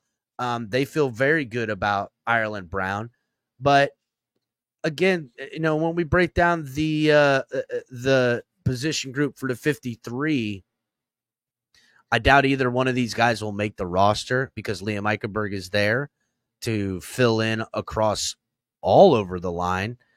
It is going to be, interesting to see. Do they go with a backup center rather than a backup guard, or do they go with the guy like Ireland Brown, who's had time at center and guard, where the UTEP kid is just played center all 4 years, I think. So interesting, right? Yeah, I would say it's definitely interesting. Also, a name that you didn't bring up, which I have to find tape because it depends what website you're looking at. Half these websites are trying to say this person is a guard/center, but all I remember is him playing right guard. That's it. Matthew Jones is a name to think about in regards to that if we're going to be talking about possible centers. And the only reason I say that is because I don't know what website to really trust. Half of them say he's a guard center, so I'm assuming he has some type of center experience at that point. Yeah, that's the Ohio State kid, right? I know he did have some, and that'll be kind of the shakeout, right? Like if they're leaning towards more of needing a center guard backup, it'll go more towards Ireland Brown. If they're leaning more towards a guard center backup, they'll lean more towards Matthew Jones. We'll just see how that breaks out into camp. We'll get into that position group when we break that down straight. later. Did you say that we brought in a center from the same school that we brought in a quarterback from? Yes, that's right. He's very. I just wanted to make sure that was clear. I heard that correct. Yes, very clear. Yes. From what I've heard, he's very undersized, but he's very, very athletic, and that's what they like about him. Well, here's the funny thing, right? He's bigger than Ireland Brown. He weighs more than him at least, right? Mm-hmm. But he's also, both of those guys, both these rookies are bigger than the one we signed, Aaron Brewer. Aaron Brewer is only 6'1", 295 pounds, while Andrew Meyer and Ireland Brown are both 6'3", 302 pounds. So undersized ain't got nothing to do with it, apparently. What's the arm length on both comparison? Do you know what the arm length comparison is? Let me see if I can pull up an arm length on Ireland Brown real quick. Also, don't forget, that might be a good spot for a new long snapper. That's actually where I was going because I kind of think that might be something to look at. Yeah, I don't have that readily available for me. 32 inches and 1/8. That's what Ireland Brown. Yes. What was the other guy's name? Aaron Brewer, the guy we signed. That is on the sidelines. That's the guy from UTEP? No, Aaron Brewer is the guy we got from Tennessee and signed in free agency. It's not very much. 32 3/4. Well, that's a half an inch. What half? Just a little bit. I don't know. Half an inch bigger, inch and a half bigger is a lot. You ask who you want with that. Yeah. So either way, interesting to look into that group. Another note coming out from camp. There is also, don't forget, Connor Williams is still out there. He's not going to be playing anytime soon, and it wouldn't surprise me if Connor Williams is healthy in the final quarter of the season and the Dolphins pick him up and give him a shot, right? So another thing talked about at camp, everyone's talking about who's going to step up in the wide receiver role. We know who the top three guys are, right? We know it's Hill. We know it's Waddle. We know it's OBJ. But there's three other positions. Now, we talked about this last Sunday, and I'm going to go through it really quickly, right? We only allowed 6 people on our roster, on our 53-man roster. We went into it. I'm not opening up the can of worms from chat to tell me why we're going to have 7 or to tell me that, this one's going to make it over that one. We're not. We're definitely only going to have 6 because I just went through a couple reasons. Number one, the center position and guard position, I think the O-line and the safety room demand they need to figure it out and go less at the wide receivers rather than get pig-headed with wide receivers. I'm tired of taking upside on wide receivers I never fucking see playing on the fucking team when I got other position groups that are ravaged by injury that I wish I had somebody for. And that's the lesson the Dolphins better have learned these last 2 years. Because if they didn't, I'm going to be mad. And I think that they will. But I'm just going to go real quick. Our 6 wide receivers are Tyreek Hill, Jalen Waddle, OBJ, Eazy-E, Braxton Berrios, and Malik Washington. That leaves these wide receivers on the outside looking in. Taj Washington, who probably would, I don't know, maybe he gets picked up. He is small. He's freaking what, 5'10", 190, 170 pounds or some shit. River Craycraft, which I don't know, he'll probably clear waivers. Braylon Sanders, Matthew Sexton, and then Jaquan Burton, the guy from the Owls that we brought in here. Those would be the guys that are on the outside looking in. Matt Sexton's not a bad receiver. He's got some decent hands. Matt Sexton does have some hands. I will say this, right? In this position, there's somebody I'm forgetting. Who am I forgetting? Who are your people that you said that were locked again? Repeat them again. The 6 locks is Tyreek Hill, Jalen Waddle, OBJ, Eazy-E, Braxton Berrios, Malik Washington. Those were the 6. You have me on all of it except Eazy-E. I don't think he's a lock. Well, again, it's Eazy-E that could be the rotation guy for Taj or Craycraft personally, right? It'll all depend on who they feel is less likely to get picked up on waivers. I agree, but I had a guys up here and just, we had the discussion, and that's why Eazy-E ended up on there and not it's okay. It's somebody all right. else. Keep moving. So that being said, right, let's one of these guys is going to step in. Anthony Schwartz is another guy that's on the outside looking in as well too, who's had some looks in camp. We'll see what happens with these guys. That's where it sits today for our early 53-man roster. Some other news coming out at OTAs before we get into the running back and tight end breakdown like we did right here. Jalen Phillips noticeably limping out there. There are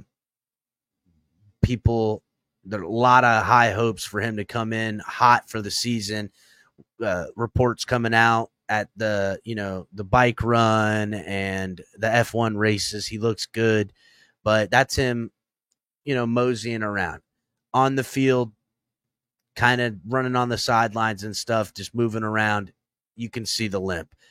We need to reel back because I think Jalen Phillips is the future, and I'm not willing to risk my future on pushing this guy. It's an Achilles injury. It's huge. Let's let him get healthy. I feel like he's going to come back and be better than ever, just to temper expectations. And this might work out to benefit the Dolphins mightily. He comes back, looks healthy, and in that final stretch is hitting his stride. You can get out in front of him before that 5th year and sign him to an extension and save you an ass load of money, because it'd be a show of good faith. He's coming off injury. He's had ups and downs, came into the league, had a college injury, got injured the year before his 4th year, heading into his 4th year, and the Dolphins give him an early contract. That's how you sign a guy. And in the 2nd year of the contract, he's not even in the top 10 in his position group, yet he's in the top 5 in production in his position group. That's a savvy move if it works out, and I think it will, and I think that's probably the play. So what do you guys think about Jalen Phillips real quickly?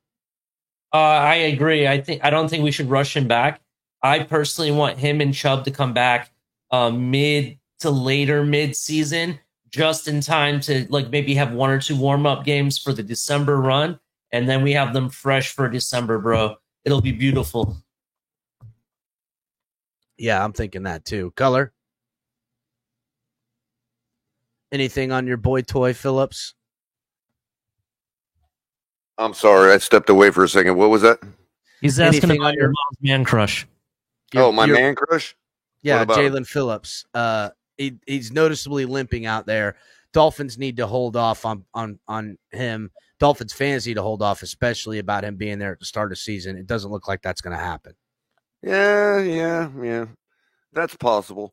I'm still not out on him though. As far as him, I don't want him to rush him back, bro. I would rather him not show up until after the bye week and be 110%, because I think he's going to be crucial for that late season push.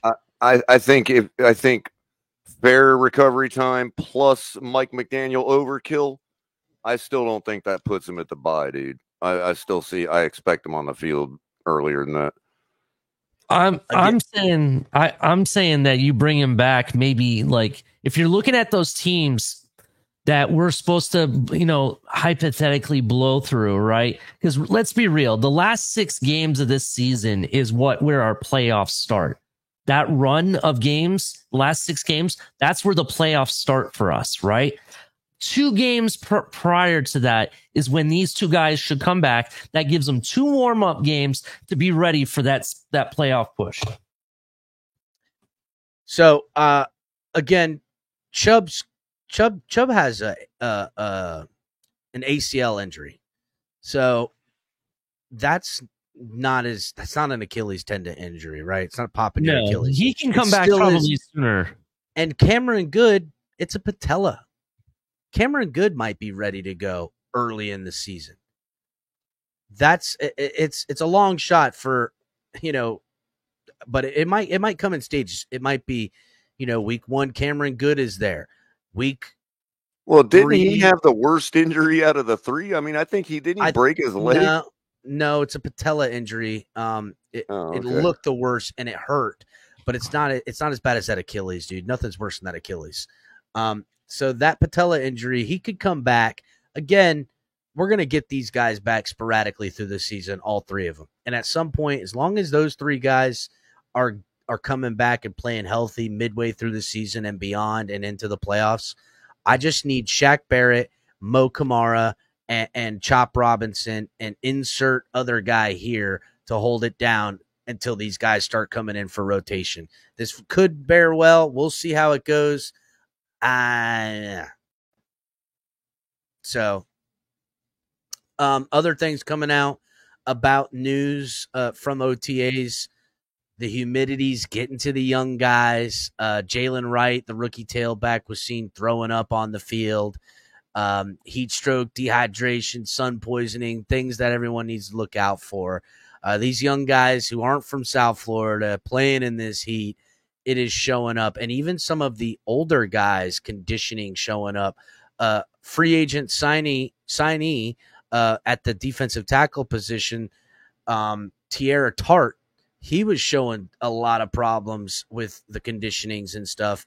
And he's look, big guy in the middle, defensive tackle, big guy, no like hot weather, right? So he's showing some stuff, and by what little bit of accounts I've gotten and reading some of the stuff is he seems to be playing. He plays hard in the drills, but the conditioning seems to be something to keep an eye on. So we'll have to see. Hit the like button, everyone, please. Get the thumbs up. Shout out to Moss, to Sackman, Joe Wrist, Cap for Life, who's spamming the chat. Stop doing that, Cap. Q right. Slipped up in here. Bo, what's up, everybody? Flava J, the homie. Hit the like button, everyone. Jose, yeah, guys, hit the likes. Get those likes up, please. Peely, we're going to go into that position group at a different juncture, everybody. I'm just giving you news from OTAs, most importantly from, guys we want to know about that are injured, guys that are new on the team, just questions and stuff. I took a litmus from all the writers, and these were just some of the points that they were pointing out around here. One last, well, maybe I got 2 more things. Let me scroll here. Last thing, they got the orange jerseys out there again. Linebacker, what's his name, had it the first day. Then Kader Kohu and the entire secondary coaching staff had it. They're still going to do that. It's fun. They get the music, all that good stuff. The team always doing a good job putting incentives that are fun and workplace environment good for the players. Last thing to keep an eye on, and this is going to segue us into our next segment. Tight end position is going to be very competitive. Very, very competitive between, the guys they've retained to the free agents they brought in to potential wild cards of UDFAs. Right now, the Dolphins holdovers are Durham Smythe, who is not going anywhere. He's the everyman. Julian Hill, which Dolphins used him a bunch last year. Remember, he was the UDFA that made it over the guy they drafted in the 5th round, Higgins, wherever the hell he went. I want to say he was a wide receiver they were trying to convert into tight end, but either way. And then Tanner Connor, who has been on the practice squad. They've got him involved in some stuff. They love the kid's straight line speed and upside. I know he's, by all accounts, right? Tanner Connor, Durham Smythe, Julian Hill in OTAs, coming out from what the writers are saying and the word on the street is that these guys are balling. They're showing up. They feel the pressure of newly signed veterans, Jonnu Smith, who's definitely making the team. Jody Forrester Jr., who has been making plays out there. This tight end group is cooking right now. And that's going to segue us into how many tight ends do we keep? How many running backs do we keep? And how do we fill out the position group, right?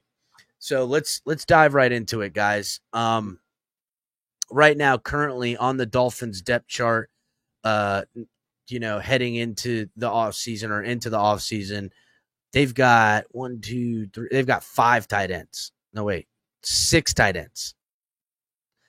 Durham Smythe, obviously the number one. Jonnu Smith, definitely on the team. He signed a multi-year deal, well, at least a 2-year deal. So Durham Smythe, Jonnu Smith, definitely making the team. We're going to go ahead and do this. I'm going to put this. And I'd call them both number ones, but I agree. for different roles. We've got Jonnu Smith. I agree with that color. So you're going to have your number one set. Because you're going to in let's say a 2 tight end set. You know what I mean? You have your number one set. I have us keeping 4 tight ends and 5 running backs. That's a big number, dude. You're talking about 9 guys. I think there's a reason for it, though. There's a reason. Well, we're going to break it down. We're going to break it down. All right. When you're ready, let me know. So let's look at it right now. Right now we've got Jonnu Smith. We've got Durham Smythe definitely on this football team. Now you're saying 4 tight ends? I'm between 3 and 4. So here's my guaranteed to make this roster. I'll bridge it for you when you're done, Ali. That's fine. My guarantee to make this roster is Jonnu Smith. It is Durham Smythe. But I kind of really like Forrester Jr. I actually like him. Yeah. I like him a lot. He's making Moss catch. But you know what? There is something that's come out about him. That Jody Forrester Jr. always shows up in camp, but once the pads come on, he fades in obscurity. Okay, well, we'll see what he does this year. All right, that's something we'll keep an eye out for. I think we keep him. The question is, do we keep a 4th tight end? I really like Julian Hill, and I feel if we let Julian Hill walk, I don't think he makes the practice squad. I think somebody picks him up. I agree with you there. To me, Julian Hill is the 3rd tight end on the roster. I'd say you keep them, you keep those 4 tight ends, and I think that's the 53 roster right there for the tight end room. You can mark it. That's my thing here. When you're ready for running backs, let me know, because then I'll explain why I'm saying 5 running backs. All right. Well, hold up, Color. What do you think? You think we're going to keep 4 tight ends? How many tight ends did we keep last year on the 53? I thought it was only 3. We might have had 3 and a guy on the practice squad or something. Yeah, but we're only worrying about 53. Right. Then I think it was 3. I want to say it was 3, but I could be wrong. Here's the thing.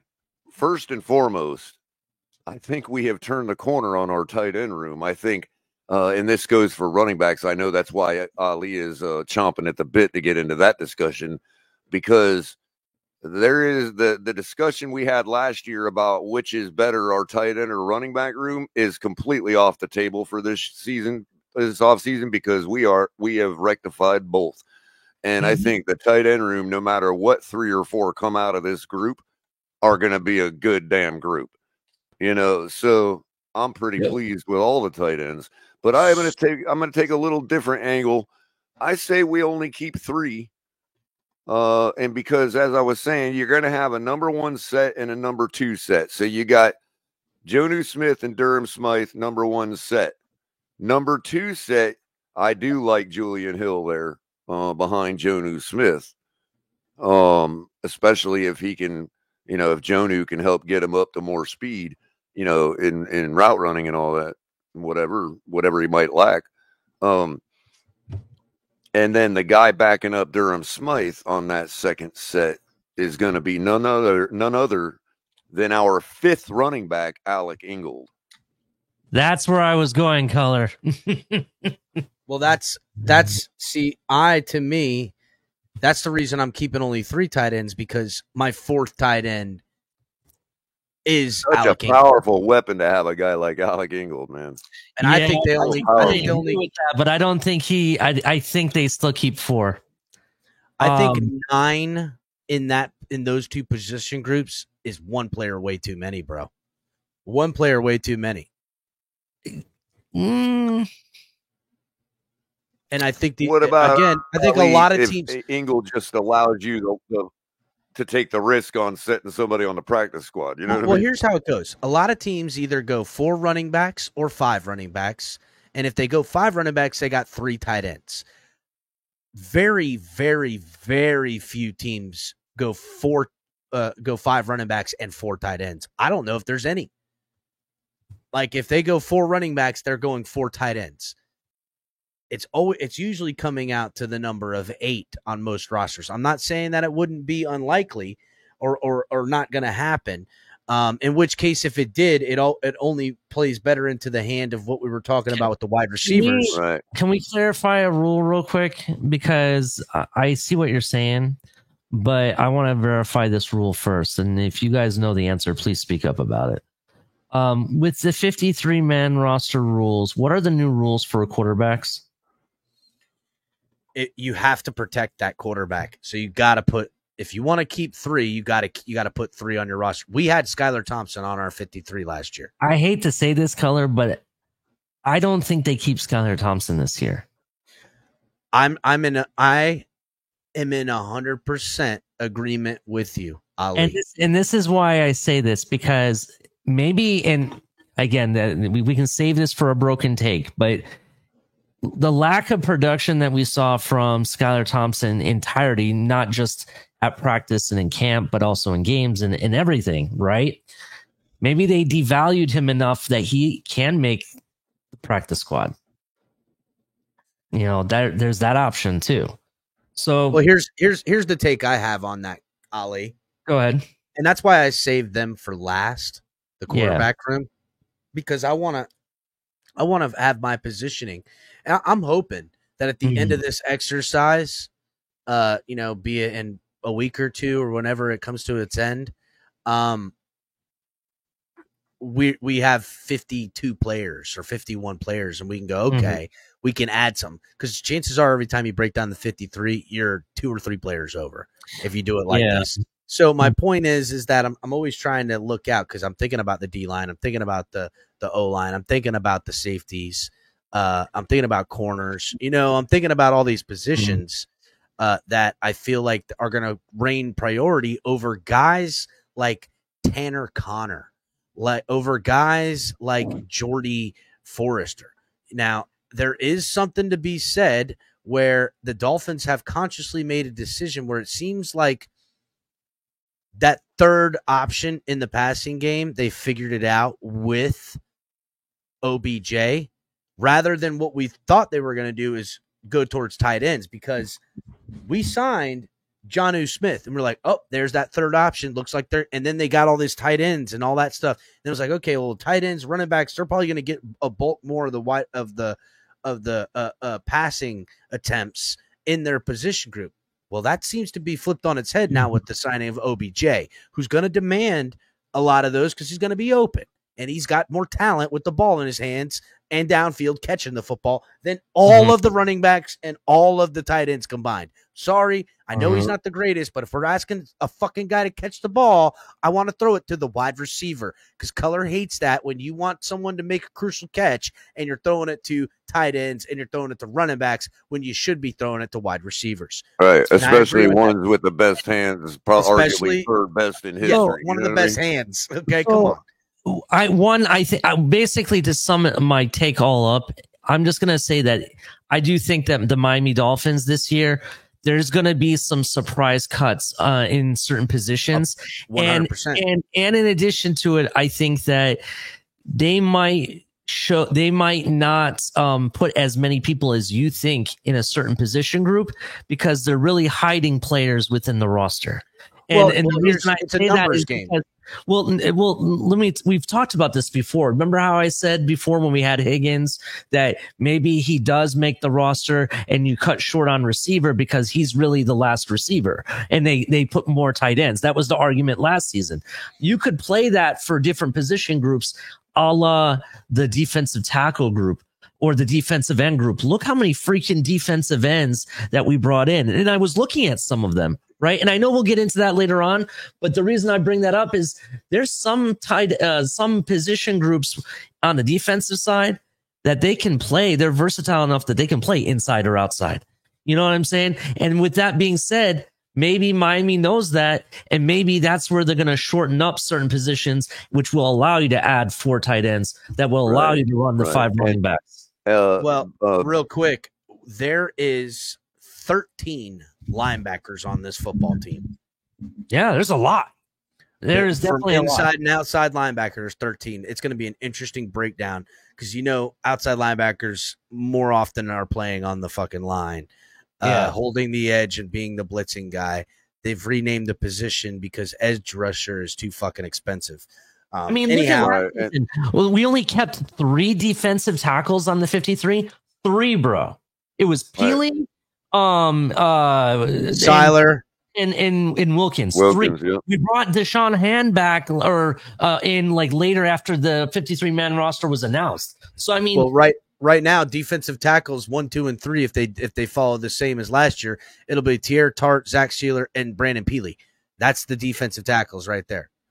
Yeah. So right, and then guys like Leonard Payne, Davon Dixon or Nixon, Isaiah Mack, Mario Kendricks, Benito Jones, Jonathan Harris, Deshaun Hand, Neville Gilmore. These are all defensive tackles they're going to shake out to see, and they're going to need depth. That's my point. That's why I'm not putting 4 tight ends on here because I don't think they carry only 3 defensive tackles this year. I think they carry 4. I don't think they only carry say 4 outside linebackers this year. I think they carry 5. I'm giving the extra players to the defense in a lot of these scenarios.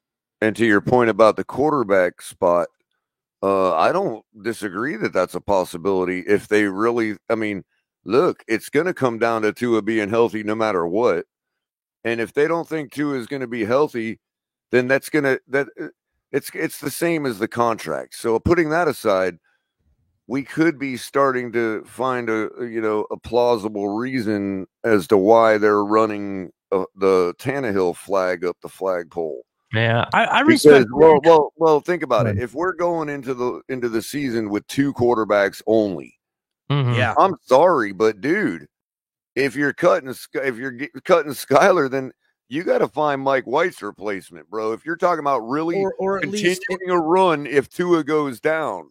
Well, Color, every team has a third quarterback on their a game day roster that doesn't account to the roster because they do that. So, yes, I would say this to further your point, Color. Right now, the Gavin Hardson and Skylar Thompson and insert either Ryan Tannehill or any other quarterbacks that are going to be out there on looking for a job right now after the 53-man roster cuts tells me that's reason enough for the Dolphins to only carry 2 quarterbacks on their 53 because of the D tackle, because of the interior offensive line, because of the linebacker That's situation. what I'm saying. Again, all of these things. And I don't disagree. I'm saying, though, if that's the case, then you're going to want to up the quality of your QB too.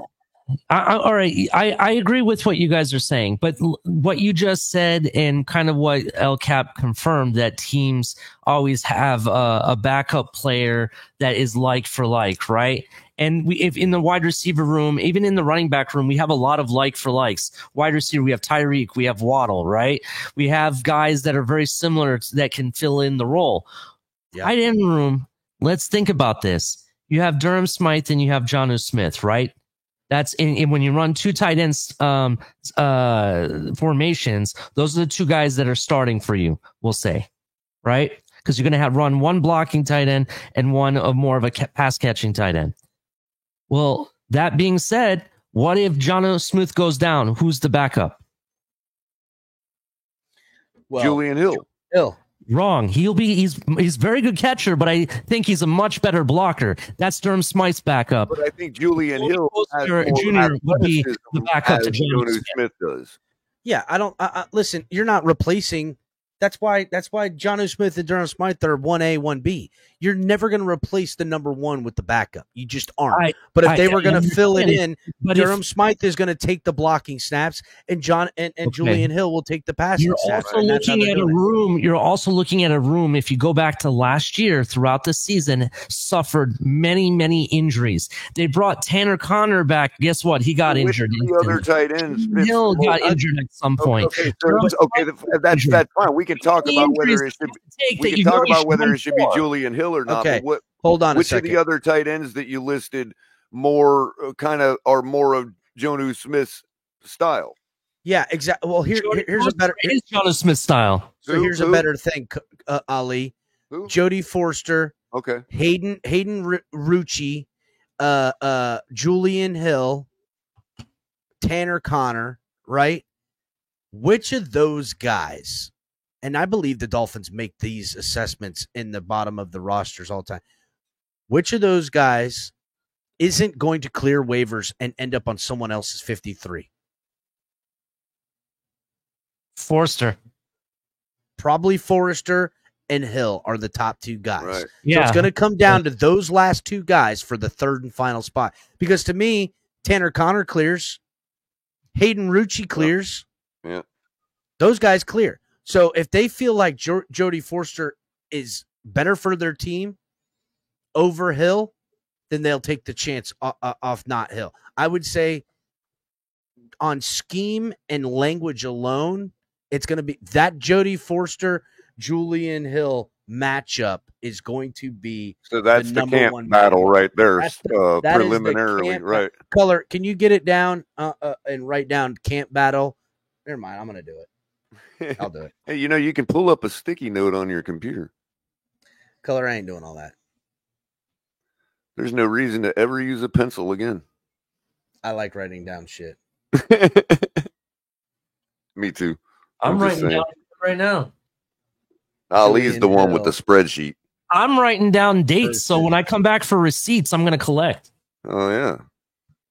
Well, when the pads come on and Jody Foster fucking disappears, then we'll see, or Forster or whatever. So, like, seriously though, if Tua were to go down like midway through the season and we're rocking it, we got a above 500 record. Tua goes down, the season's over. Color, no matter how you slice it. That's my point. You're talking about what if it's like week 11? Tannehill's good enough to carry you the rest of the way, bro. No, Color. Here's the thing with Tannehill and Tannehill alone. Tannehill's only brought in after the 53-man roster cuts and to be the 3rd quarterback, if at all. You think? 1,000,000%. I think they're more looking at Skylar Thompson. I just think he's better than Mike White. And Gavin. I'm more watching the Gavin, the kid from UTEP, Gavin, whatever the fuck his name is. I'm strictly speaking about between Mike White and Tannehill, bro. For the money, I'd put my money on Tannehill, dude. I think Tannehill will more wait out value to see there. If he can get more you know money. What I mean?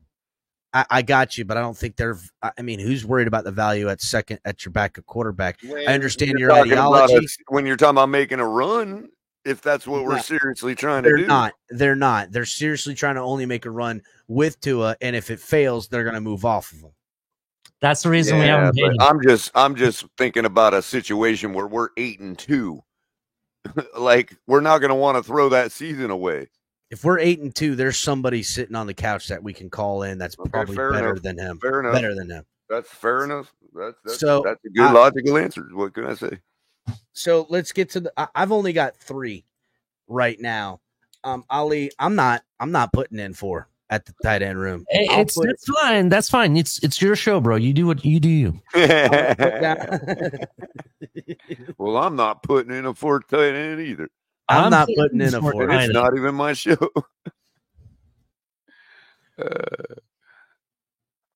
You putting in 4 to Ali? On my list, yes, I am. I'm Jody Foreskin. Jody Foreskin.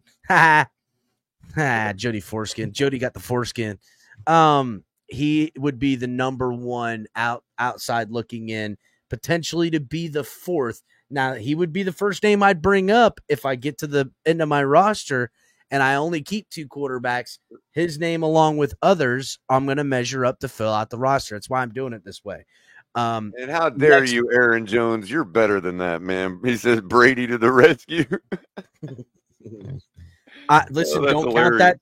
Do not count that shit out if that happens. Week 11, they've been talking about it. Color somehow it's come about. He's bro. He's lost a lot of weight. He's not. No, he's done. Listen, it doesn't matter if you're saying, "Hey, I need you for the last 6 games of the season on a winning football team." Wow. That has the conference within striking distance. If TB12 can get him back in shape, that'll make him millions, bro, on that TB12 program. He'll be a gajillionaire. He'll be a gajillionaire. That's what he'll do. He'll market it right alongside TB12. Like, yes, I'm making a run at 47. Walk on to the Dolphins when they lose their quarterback and they're sitting there at 9-1. So I do have 5 running backs. Now the Dolphins currently only have 7, including Alec Ingold. So right now in the running back position, currently on the team, not the 53, we have Alec Ingold, who's a lock. He's making this team. Devon Achane, Sylvan Ahmed, Chris Brooks, Raheem Mostert, Jeff Wilson, and new guy making the 7th. I said 6. I meant to say 7. Jalen Wright. So to me, Alec Ingold number 1. Only because he's the lock, because he's my 4th tight end and my 5th running back, and that's how they manage the 53-man roster. Number 2, Raheem Mostert. I get it. He might not be the number 1 RB in the room come the end of the season, but heading into the 2024 season, it's his job to lose. He put up the numbers. 20-some touchdowns, yeah. Dude, I mean, it's his job to lose. I do think Achane overtakes him as the RB1 come the end of the season. Raheem Mostert, 32, going into his 10th season. Achane coming in to his 2nd year.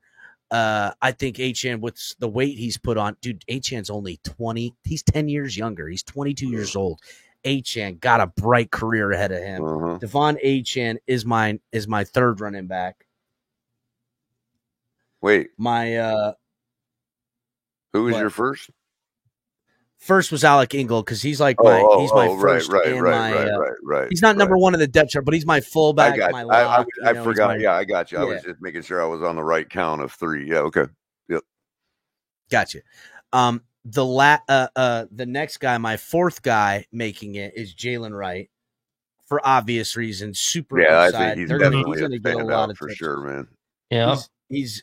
all of his playmaking ability. He's got. If this guy there is busts some out, I'll fumble. feel like a real fool. But I just think he's a standout for sure. Yeah, if he doesn't break through and be something, I would be surprised. Now here's where it gets tricky for the fifth and final spot for me. Okay, you've got Salvan Ahmed, who seems to never leave the team for whatever reasons. It's like he'll do so great in preseason.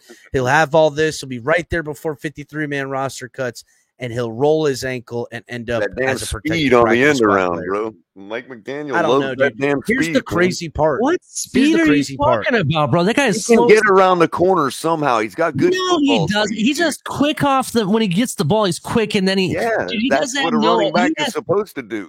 Oh my god! Just wait a second. Go Just ahead. wait a second, because listen to this, right? Salvan Ahmed is going into his 5th year into the NFL. He's only 25 years old. He came in like a baby, bro, at 20 years old to the NFL. Crazy to think that. He was a 20-year-old rookie out here. I mean, don't get me wrong, Ali. I'm in total agreement with you on Salvan Ahmed. I'm just saying, like, he's got this game speed that like allows him to take them corners, dude. And Mike McDaniel like really loves that shit. That's And Well, That's whatever Coach game football, speed you know you're what I mean? talking about, do you have a PlayStation or something? Because I think you were playing Madden, bro. There was no game speed. Dude, straight away speed. The is one pretty game decent. he played, it was a preseason game going up against 4th and 5s, and that's the breakout run that he had. That was the only time you I saw him. know. I'm saying every time the guy comes into the game, I see him take a corner, man. And I'm sorry, Killer. I'm not coming at you. I'm very Oh, passionate. I know. I'm just telling you what I remember. Go seeing. at I his just ass, remember Ali. seeing Don't him let him- taking corners a lot, Yeah. dude. Here's the deal, Look, right? I think the guy should have been gone yesterday. You know what I mean? I'm not Just in real quick, disagreement before with you it. finalize your decision on how you're going, El Cap, I just want to give you some facts, okay? Because I'm going to speak in facts here. Some facts, because you made me feel kind of crazy for thinking that we're going to keep 5 running backs and 4 tight ends. Let's actually go visit last year. Do you know how many running backs we kept last year? On the 4. 50? Wrong. How many? 6. We had 6 running backs. That includes Alec Ingold. I was gonna say you guys might hate me, but I Oh. thought we were gonna keep 6. We man. kept Raheem Mostert. We kept Jeff Wilson. We kept Devon A-Chain. We kept Salvan Ahmed. And we kept Chris Brooks and Alec Ingold. 6 running backs. And I think So we how do many it tight again. ends we had last year? I think Jalen Wright replaces Salvan Ahmed, and I think that Wilson is safe because Wilson is just safe. He's McDaniel's guy, dude. So do you know how many? Do you know how many tight ends we had last year? How many tight ends did we have Let's on the finish the court 53-man roster? This kind of supports your theory. We only kept 2 Mhm. starters, right? And what happened? They both saw injuries right away. We had to scramble to pull people off of To our what, Ali? Just- To what Two position? tight ends. Two tight tight ends only. Really? right? So I don't see them making that mistake again. I think they're going to keep more, and that's why I think it's going to be 4, right? Well, remember this at that time, Ali. Tanner Good. Connor was injured and gonna come back, and they protected him with the injury practice squad thing after the 53-man roster cut. They had Tyler Croft and somebody else, the name is escaping me, that they had in at camp. But what they knew and why they only went 2 guys and then kept all the running backs is because they were worried about guys getting picked up. And so when I'm looking at our running back room and our tight end room together and coming to the same number they came to, which was 8, I'm doing it a little differently. I'm keeping 1 more Jonnu Smith. I'm taking away the 6th one from the running back room and still getting to the same number of 8 that they got to. And I think the kicker is on the 5th running back is Jeff Wilson, because if I'm looking at Jeff Wilson, Chris Brooks, and Salvan Ahmed, Jeff Wilson is the only one definitely getting picked up on a roster. Someone is Right. picking him up. Whether Right. I like it, I agree with it or not, someone is picking up Jeff Wilson right away. While Salvan Ahmed probably ends up Salvan Ahmed probably ends up on someone else's roster. Chris Brooks probably clears waivers. Yeah. Sylvan Ahmed being picked up by another team doesn't matter to the Dolphins because of the Jalen Wright pick. Yeah, my running back room includes pretty much everybody you said. Mostert, Devon Achane, Wright. Chris Brooks is my other guy, and then Alec Ingold. That's my running back. Yeah, and Cap, that's what I meant. That Jalen Wright is going to replace Sylvan Ahmed. Maybe not in style, but the spot is going to be replaced by Jalen Wright. B. McD makes a great point about Brooks can also serve as an emergency fullback. So when you look at it in sets, like I did the tight end room, you can look at Brooks and Ingold as a pair. You know what I mean? You can look at, Achane just kind of stands alone. And then you got Mostert and Wright are a pair, and then you got Wilson, who is obviously McDaniel's buddy, you know what I mean? And all he's got to do is probably shed a tear and he'll keep his job. To that point, again, I'm trying to hit my number 8 here. I think Chris Brooks is the first man in the running back room on the outside looking in. Could he overtake myself? Because I'm going to correct myself here on the show live. I said that we only kept 3 defensive tackles because it felt that way. No, I was wrong. They kept more than 3. What they did is they listed Emmanuel Ogbah as a defensive tackle, even though he was really in a defensive end. So just so you guys know, and I forgot about Raekwon Davis. That was the other guy I forgot about. Go ahead, El Cap. I didn't mean to cut you off. I'm sorry. No, you're good. You're good. I was just. I've been an asshole to this show. I apologize. No. You're good, dog. It's giving me time to, before you guys are giving me opinions, I can put this shit together. I watched that show. I watched that TD show earlier where he was addressing RG3's reply. I guess they were having a nice debate on Twitter today, him and RG3, which is pretty cool. But I heard about it.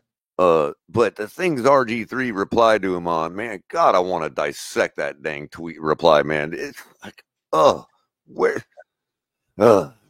Keller, why don't you pull up the tweets and we'll dissect it here as we close out this this segment. We'll do that to close the show up. So again, I'm only putting 5 running backs. The running backs being, Alec Ingold, Raheem Mostert, Devon Achane, Jalen Wright, and Jeff Wilson. On the outside looking in order is Chris Brooks and Sylvan Ahmed. I think that's the way it goes. Could Chris Brooks and or Sylvan Ahmed overtake Jeff Wilson as a must-keep on the roster? Maybe. I also think it's equally as available to them to only go 4 running backs, meaning they would only have Alec Ingold, Raheem Mostert, Devon Achane, and Jalen Wright, and add that 4th tight end instead, and roll the dice with guys like Chris Brooks, Sylvan Ahmed, and Jeff Wilson to see which one of the 3 shakes out that they can put back on the practice squad, because it gives them a better odds of having 3 guys they like floating around out there that they can try to re-sign 1 or 2 back to the practice squad. To me, for just because of what Jeff Wilson has done with this team and for this team, he gets injured, but when he's out there, he does okay. Chris Brooks stands the best chance to overtake that. Sylvan Ahmed has gotten a million opportunities and never seems to grasp any of them, and just has all this upside talent that they seem to be in love with. I think his time is coming to an end. I don't know. He comes in jacked and looks like Chris Brooks, but is fast like Sylvan Ahmed. He could probably make the team. But again, I'm looking at it these are the tough decisions, and I've got that written down, right? Camp battles to watch. The Julian Hill versus Jody Forston. Chris Brooks versus Sylvan Ahmed, and then those guys versus Jeff Wilson Jr. Interesting things. I'm also going to put for the wide receivers battles to watch would be Eazy-E versus remaining wide receivers. Because to me, he's the one on low one on the totem pole. Braxton Berrios, because of his special teams ability, and say what you will, he's not costing a lot of money to be your 5th or 6th wide receiver on the depth chart. The positions and he can fill inside and out on the team, it's hard to keep a guy like that off. Now, if Taj Washington blows the socks off everyone and takes his spot, I'll be interested to see that. But I feel like even in that order, they're looking for more Taj to take out Eazy-E than they are to take out Braxton Berrios, just because of how the team is constructed. They like these shifty, timing-based offense wide receivers that are smaller. It's just the facts. Craycraft, to me, will clear waivers and come back. So that'll end that. I figured we'll go into the trenches on the offensive line.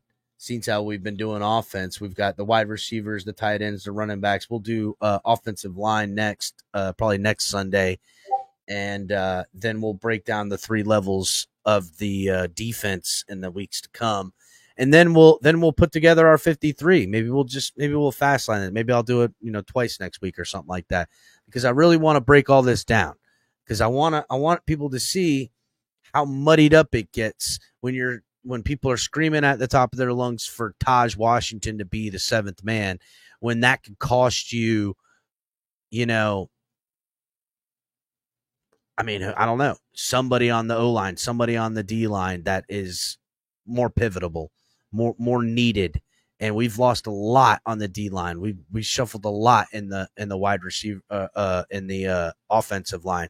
And the Dolphins have got to be saying to themselves as a team, we need to keep more of what we know in the positions we need in the final stretch that we know, where we can add a mixed bag of nuts for wide receiver, tight end, running back as backup guys on the practice squad to come in, because we've got number 1, number 2, and number 3.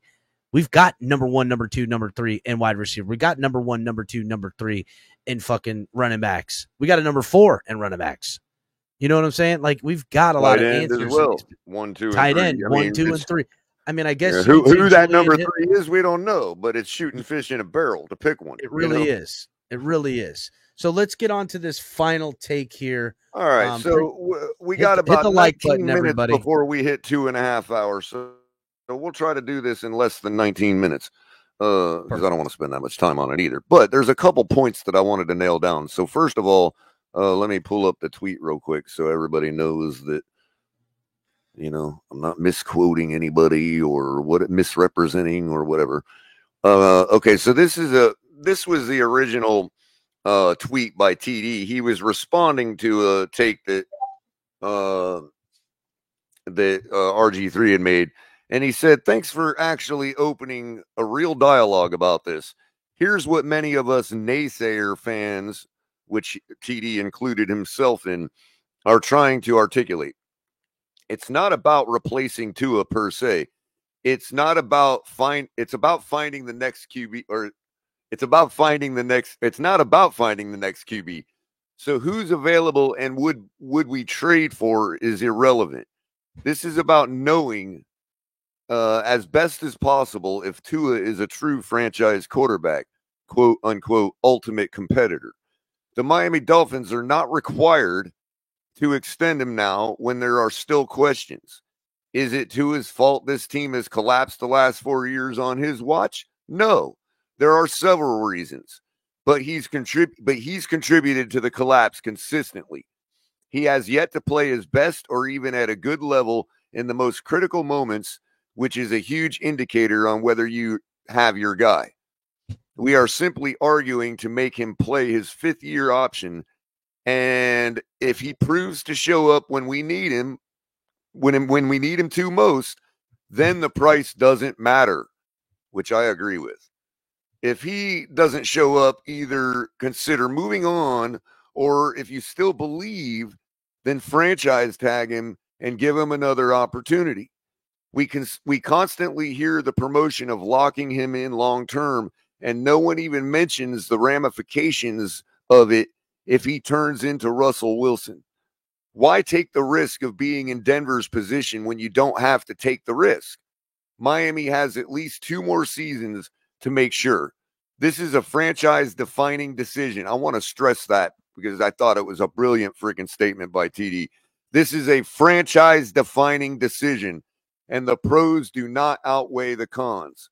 I would submit to you that this is why we passed on the likes of Lamar Jackson. This is what I've been trying to say. And that was the argument to me about passing on Lamar Jackson at the time. Anyway, I'll continue. The cons are more consequential than the pros that are beneficial, because truth of the matter is I don't believe Tua can defeat a Lamar, a Burrow, an Allen, nor Mahomes if both teams have great rosters. It will come down to which QB plays the best ball. Just my opinion. Does it make me right? But no, it doesn't make me right, but I'm convicted with this stance. Thanks for talking ball. Sorry. I got to zoom in real quick. My eyes are getting a little blurry. So Robert Griffin replies, there's a little bit I could nitpick on what TD said there, but I don't, for the most part, that TD articulated exactly what I've been trying to freaking say. Well, real quick before you get to the reply from RG3, I think TD articulated the worry with extending a quarterback. Right. Again, it's the hot seat we're all on. If you pay Tua and it doesn't work out, it is absolutely, it's career ending for a lot. It's devastating to the franchise and the fan base, because to recover from an extension that we're talking about giving this guy and it not working out is a decade. It's a 6-year, 5-year minimum type of rework, and we won't feel the effects of it being long gone until we're, in the 2030s. You know what I'm saying? Mm-hmm. We will be in my kids will be graduating high school next time the Dolphins have figured it out, burned it down, and found something else to sell me on. It'll take that fucking long. For anybody in the business world or the investment world, whatever, what TD is saying there is you have to minimize your losses and maximize your gains. Paying Tua right now is not minimizing our losses. Because if we lose on that deal, it, like Capitan just pointed out, it's devastating. It's devastating, bro. If we make him bet on himself by making him play the 5th year and he comes through, it's not devastating to us. It's not. It could be. And this is where I want to segue into Robert Griffin III's reply, because there is one statement that he makes in this reply that I do agree with, and I've been yelling it to the top of my lungs to anybody that would listen, but I actually had to argue with somebody about this who thought it was going to be much, much more. But if you don't have anything to add, El Capitan or Ali, let me land on this. I'll land on this. The only stub your toe type of moment is that Tua plays his 5th year, and now for certain, and you got to pay him more than you were willing to. You know what I'm saying? And that is not the worst case scenario for me. It might be the worst case scenario for the organization and Cap, and they got to do cap limbo and manipulation and really figure some stuff out. But I'm never going to be upset because they waited longer to give a secure deal for a guy who now has proven to everyone, including myself and the naysayers, as TD points out that he calls himself, to saying he deserves to be the most expensive quarterback in the league. If that's where I'm living, if that's my problems as a fan, is that shit, we didn't pay this guy early enough because he's the best in the league. Right. Now I got to pay him more. Oh, fucking no. Because we're still paying for him for 5 or 6 years if he's the guy. It doesn't matter how much more it is. Doesn't matter. It could cost you, say, another $30 million over 5 years, and that don't mean shit to me. What really means shit to me is costing me $160 million over 3 years, and I don't get a fucking thing from it except for more heartache and reblowing up this franchise. Players and the quarterback for the next 4 or 5 years. That's right. I agree. I would rather be paying the guy knowing the fact that he's delivering and being the best quarterback in the league and all that comes with that, being a franchise quarterback. I would agree with that. It doesn't matter. If I have to pay $5 million more at that point, who gives a shit at that point? That's it. I don't really care about $5 million more a year if he's proven to be worth it, because we took the safe route. He bets on himself and proves us wrong. I'll be happy to be wrong. Now hold off on the number, guys, because I've been talking 5 to 10 million myself, and I had to argue it with people about this. People that refuse to put their own number on it. They just want to say it's more than 5 to 10 million, and I'm thinking to myself, how could that possibly be? Have we seen a $5 to $10 million jump from one quarterback to the other that's got paid after each other? No, in fact, Color, you know what we have seen? We've seen Burrow, and then we've seen Herbert get signed. And the remaining quarterbacks that have had just as much success, if not more, that have signed after them have been cheaper. That's Jackson. That's Hurts. That's Goff. All quarterbacks that have done as good, if not better. You could argue. I ain't gonna get into it. I'm just saying, as far as accomplishing more than Tua has. Well, I'm not talking about Tua, because I'm just talking about the two guys that did sign.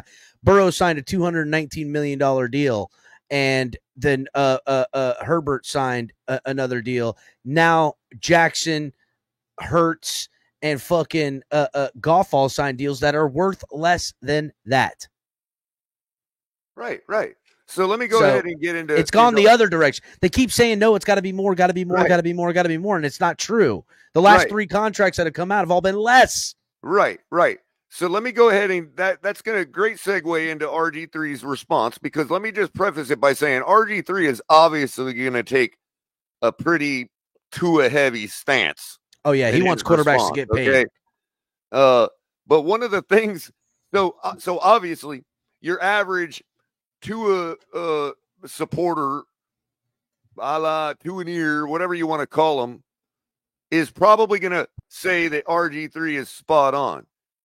So I want you to keep that in mind when while I'm reading his reply, because it has to do with tying in to the number that we were just talking about. So he says, all right, I'm all for real dialogue and not hot takes with no substance.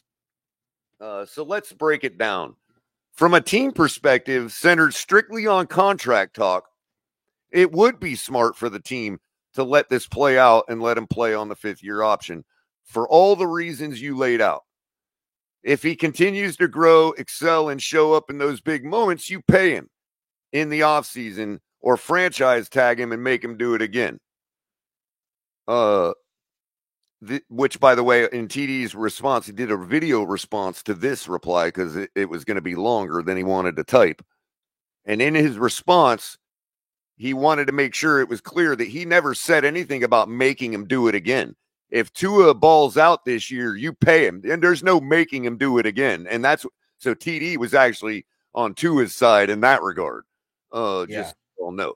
So anyway, I'll continue. So he says you pay him in the offseason or franchise tag him and make him do it again.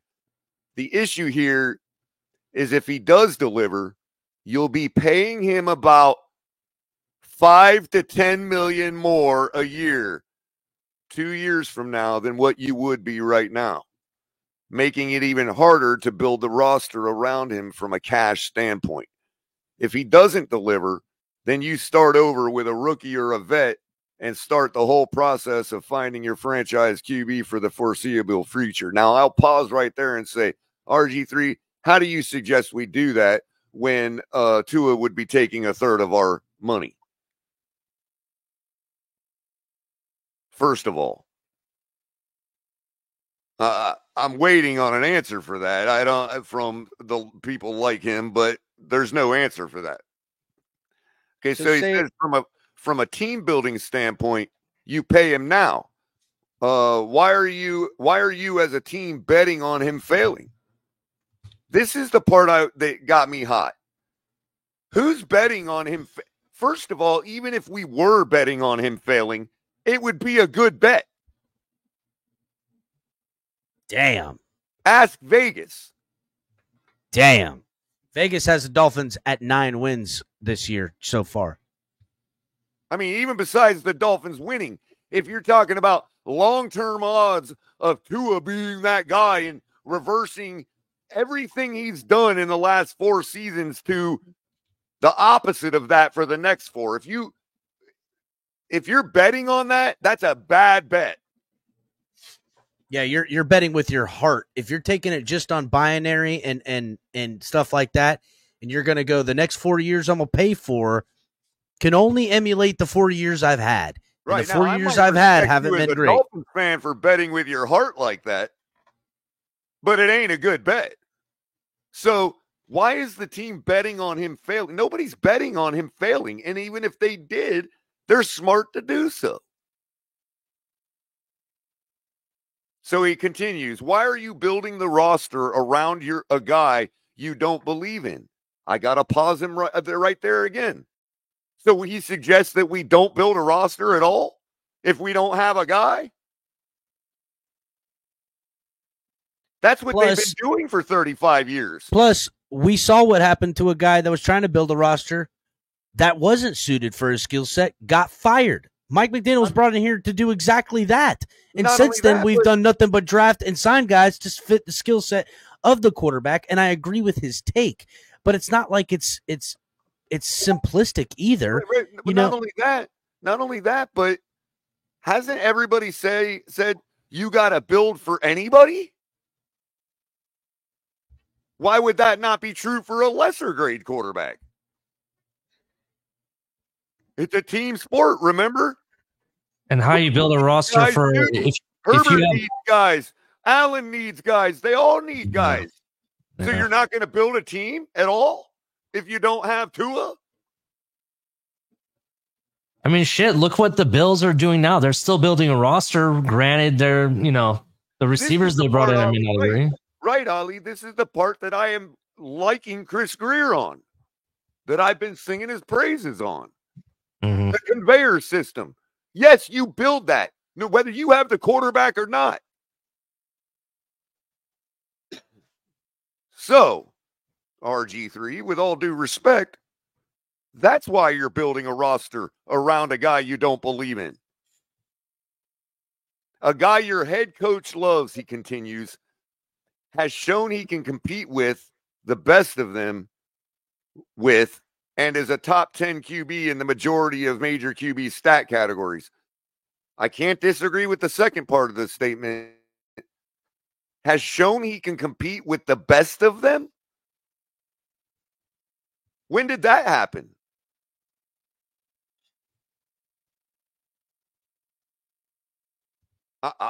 Do you guys remember when we competed with the best of them? Dallas. We beat Dallas. Oh, Dallas. Okay. Yeah, and last year we beat Lamar. So, again, I would say incomplete, though, right? We got destroyed by Lamar last year. He's talking about the year before that. Year before, my fault. We beat Lamar. I would say this, incomplete. It's not as if we're saying Tua isn't worth something. Enough. And it's not as if we're not saying we don't want to pay Tua. It's that I don't want to pay him as much. I don't want him top 5 money to be on the higher end. Honestly, I feel like there's a perfect number here that we broke down. 190 million guaranteed. Right. Let me finish the reply real quick, and we can go deeper into that. But he says a guy your head coach loves has shown he can compete. I said all that. When you build a team, you have to support your QB. You don't undermine him and his leadership by not supporting him. Like that is such a esoteric. That is such a I have no clue what's actually been going on with the Dolphins for the last 4 years take that I've ever heard. Who's talking about not supporting him? RG3 is a 2 in ear color. Let's call it what it is. Guys in the locker room know who the team is fully behind and who they are not. See how it becomes everything about everything except for what TD said? So if you're going to bring in OBJ on offense and add weapons on both sides of the ball, you aren't doing that so Tua can fail. You're doing it so he can succeed, which defeats his earlier statement that a question of why would we bet on him to fail? We're not betting on him to fail. As in fact, they're setting him up for success, which is the exact opposite. So the real question is, do you want to pay him now at a cheaper rate or later at a much more expensive number? The Dolphins clearly believe in Tua. See, that question has nothing to do with whether we're supporting him or not. Because supporting him means the team is helping him win. Why does he deserve the money?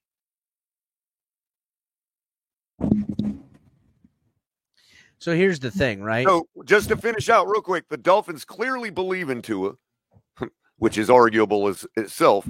Otherwise, they wouldn't be making the moves they are to win now with him. So pay him now and show your team you have the belief in Tua that they do. And that is really the question, isn't it? So here's the deal, right? Thinking he's going to fail and betting everything on him are two different things. Okay. The team has shown last year, the year prior, this year, they are giving every way for Tua to succeed within reason, right? But only the money shows him that, El Capitan, for some reason. That's what RG3 is saying. Yeah, I'm sorry. You're showing you're supporting him because you brought in OBJ and all this. In fact, showing him you believe in him. More often than not, only the money can really say that. And that irritates me because more often than not, the money takes the dog out of motherfuckers. Look at any professional fight. Conor McGregor was the most electrifying guy in the sport.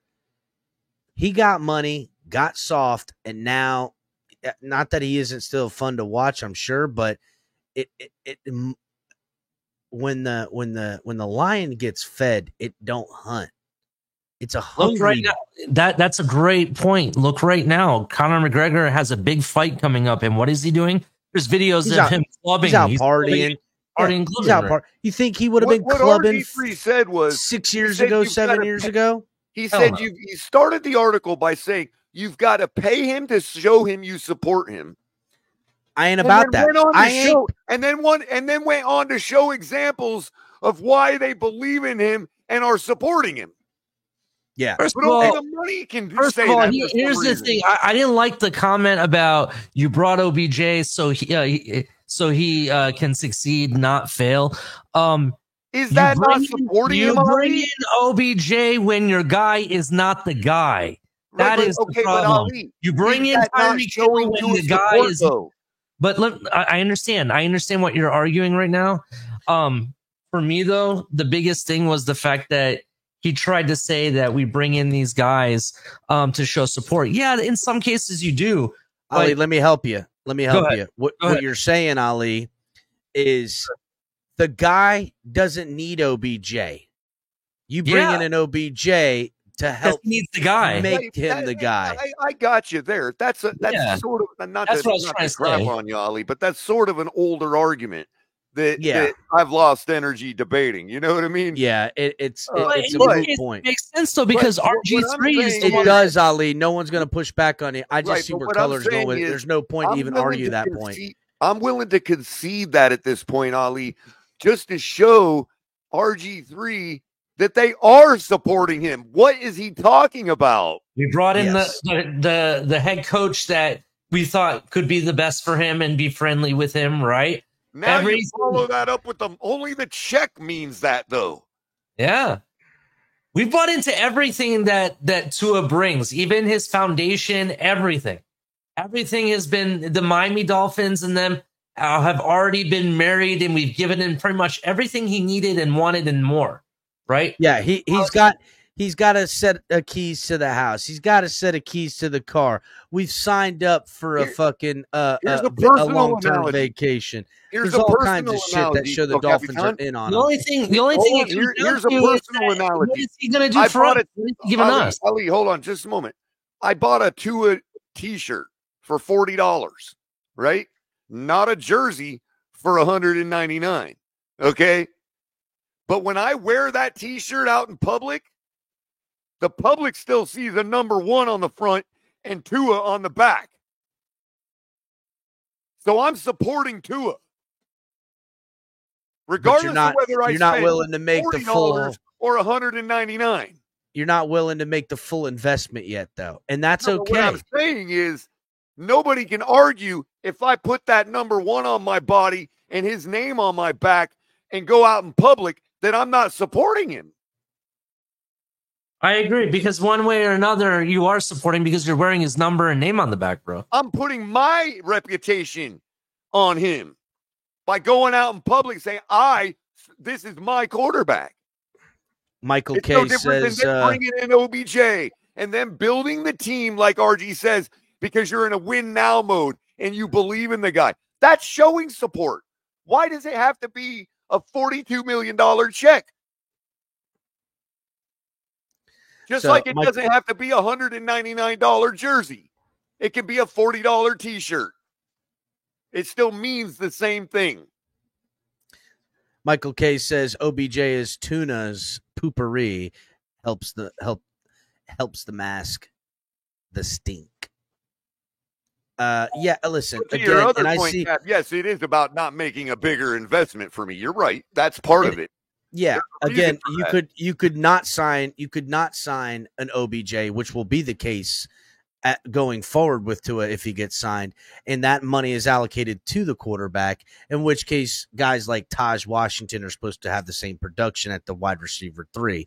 And that's the life we're going to be living in a post Tua Tagovailoa extension. And I want fans to understand that. They have given every reason to show what he can do with this. Let's see it a little bit longer. There's nothing wrong with it. I see a lot of names people are throwing out: CJ Stroud, Jordan Love, Herbert, Lawrence. I get it, right?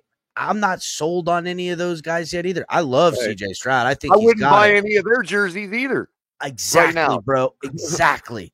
And that's the thing, Cap. To further to extend that analogy, if Tua balls out, do you think anybody in their right mind cares that I'm having to pay $150 extra for his shirt now? I don't give a fuck. Because guess what? I'd rather buy the Tua jersey at $190 than buy it at $90. Right. You feel me? That's what we're getting at. I don't care the cost of paying the price. I just don't want to pay the ultimate price, which is nothingness. Right. Mediocrity, more of the same.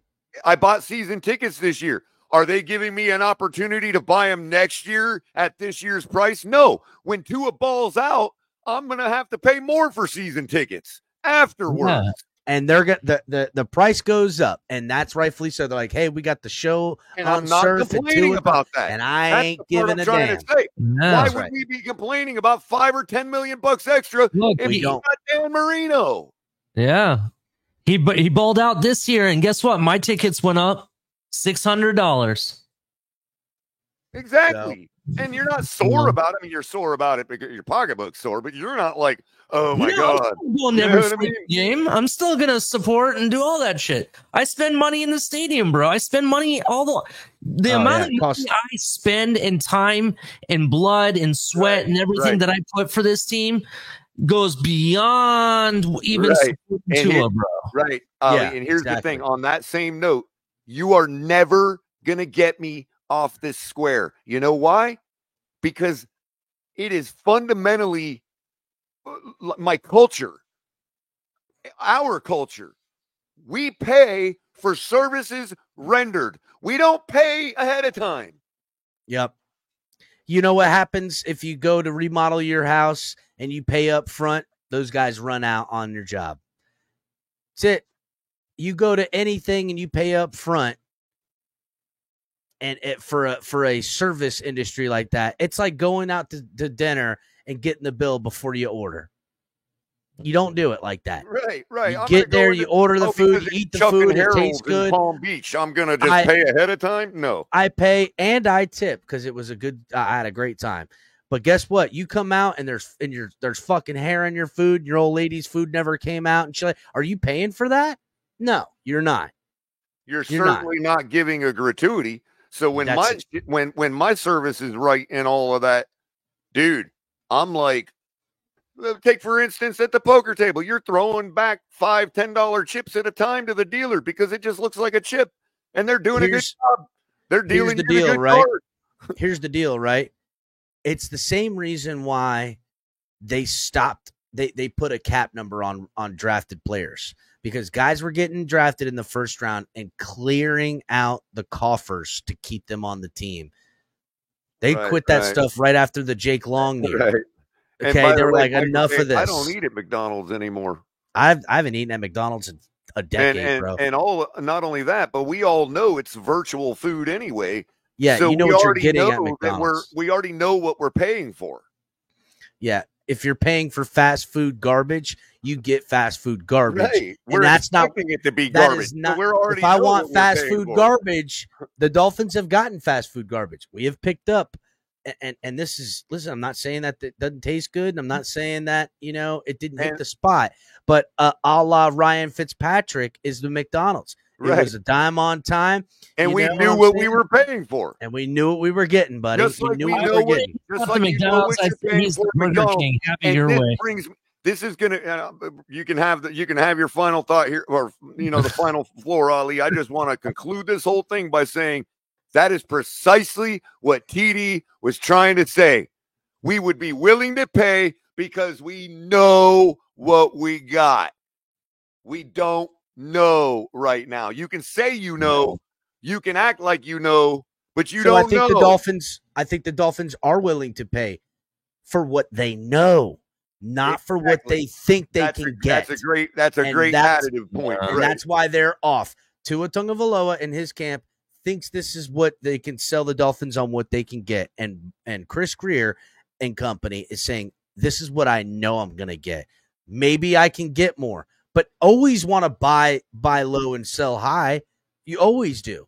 And players understand that. So again, there'll be more talk on this subject. This is going to be the talk of discussion until For instance, if fucking you're going to forever. open a pizza restaurant, somebody might pay you by loaning you the money to open it, but they know they're getting their return. It's pizza. Everybody wants it. They know people are going to buy it. Well, there is mitigating factors to the Well, I pizza. mean, Do if you it's make like a a good fast food sauce? pizza Is the model, guy you got know a what I drug mean? problem? Is there embezzling going on? They don't know much anything, but we're getting into semantics now. All right. So, again, real quick, we broke down the wide receivers. We have 6. We broke down the running backs. We have 5. We broke down the tight ends. We have 3 currently sitting on the 53-man roster. We'll get into breaking down the remainder of the offense within the trenches next time we do this. And then we'll break down the 3 levels of the defense, and then we'll see where we sit at the end of the 53-man roster.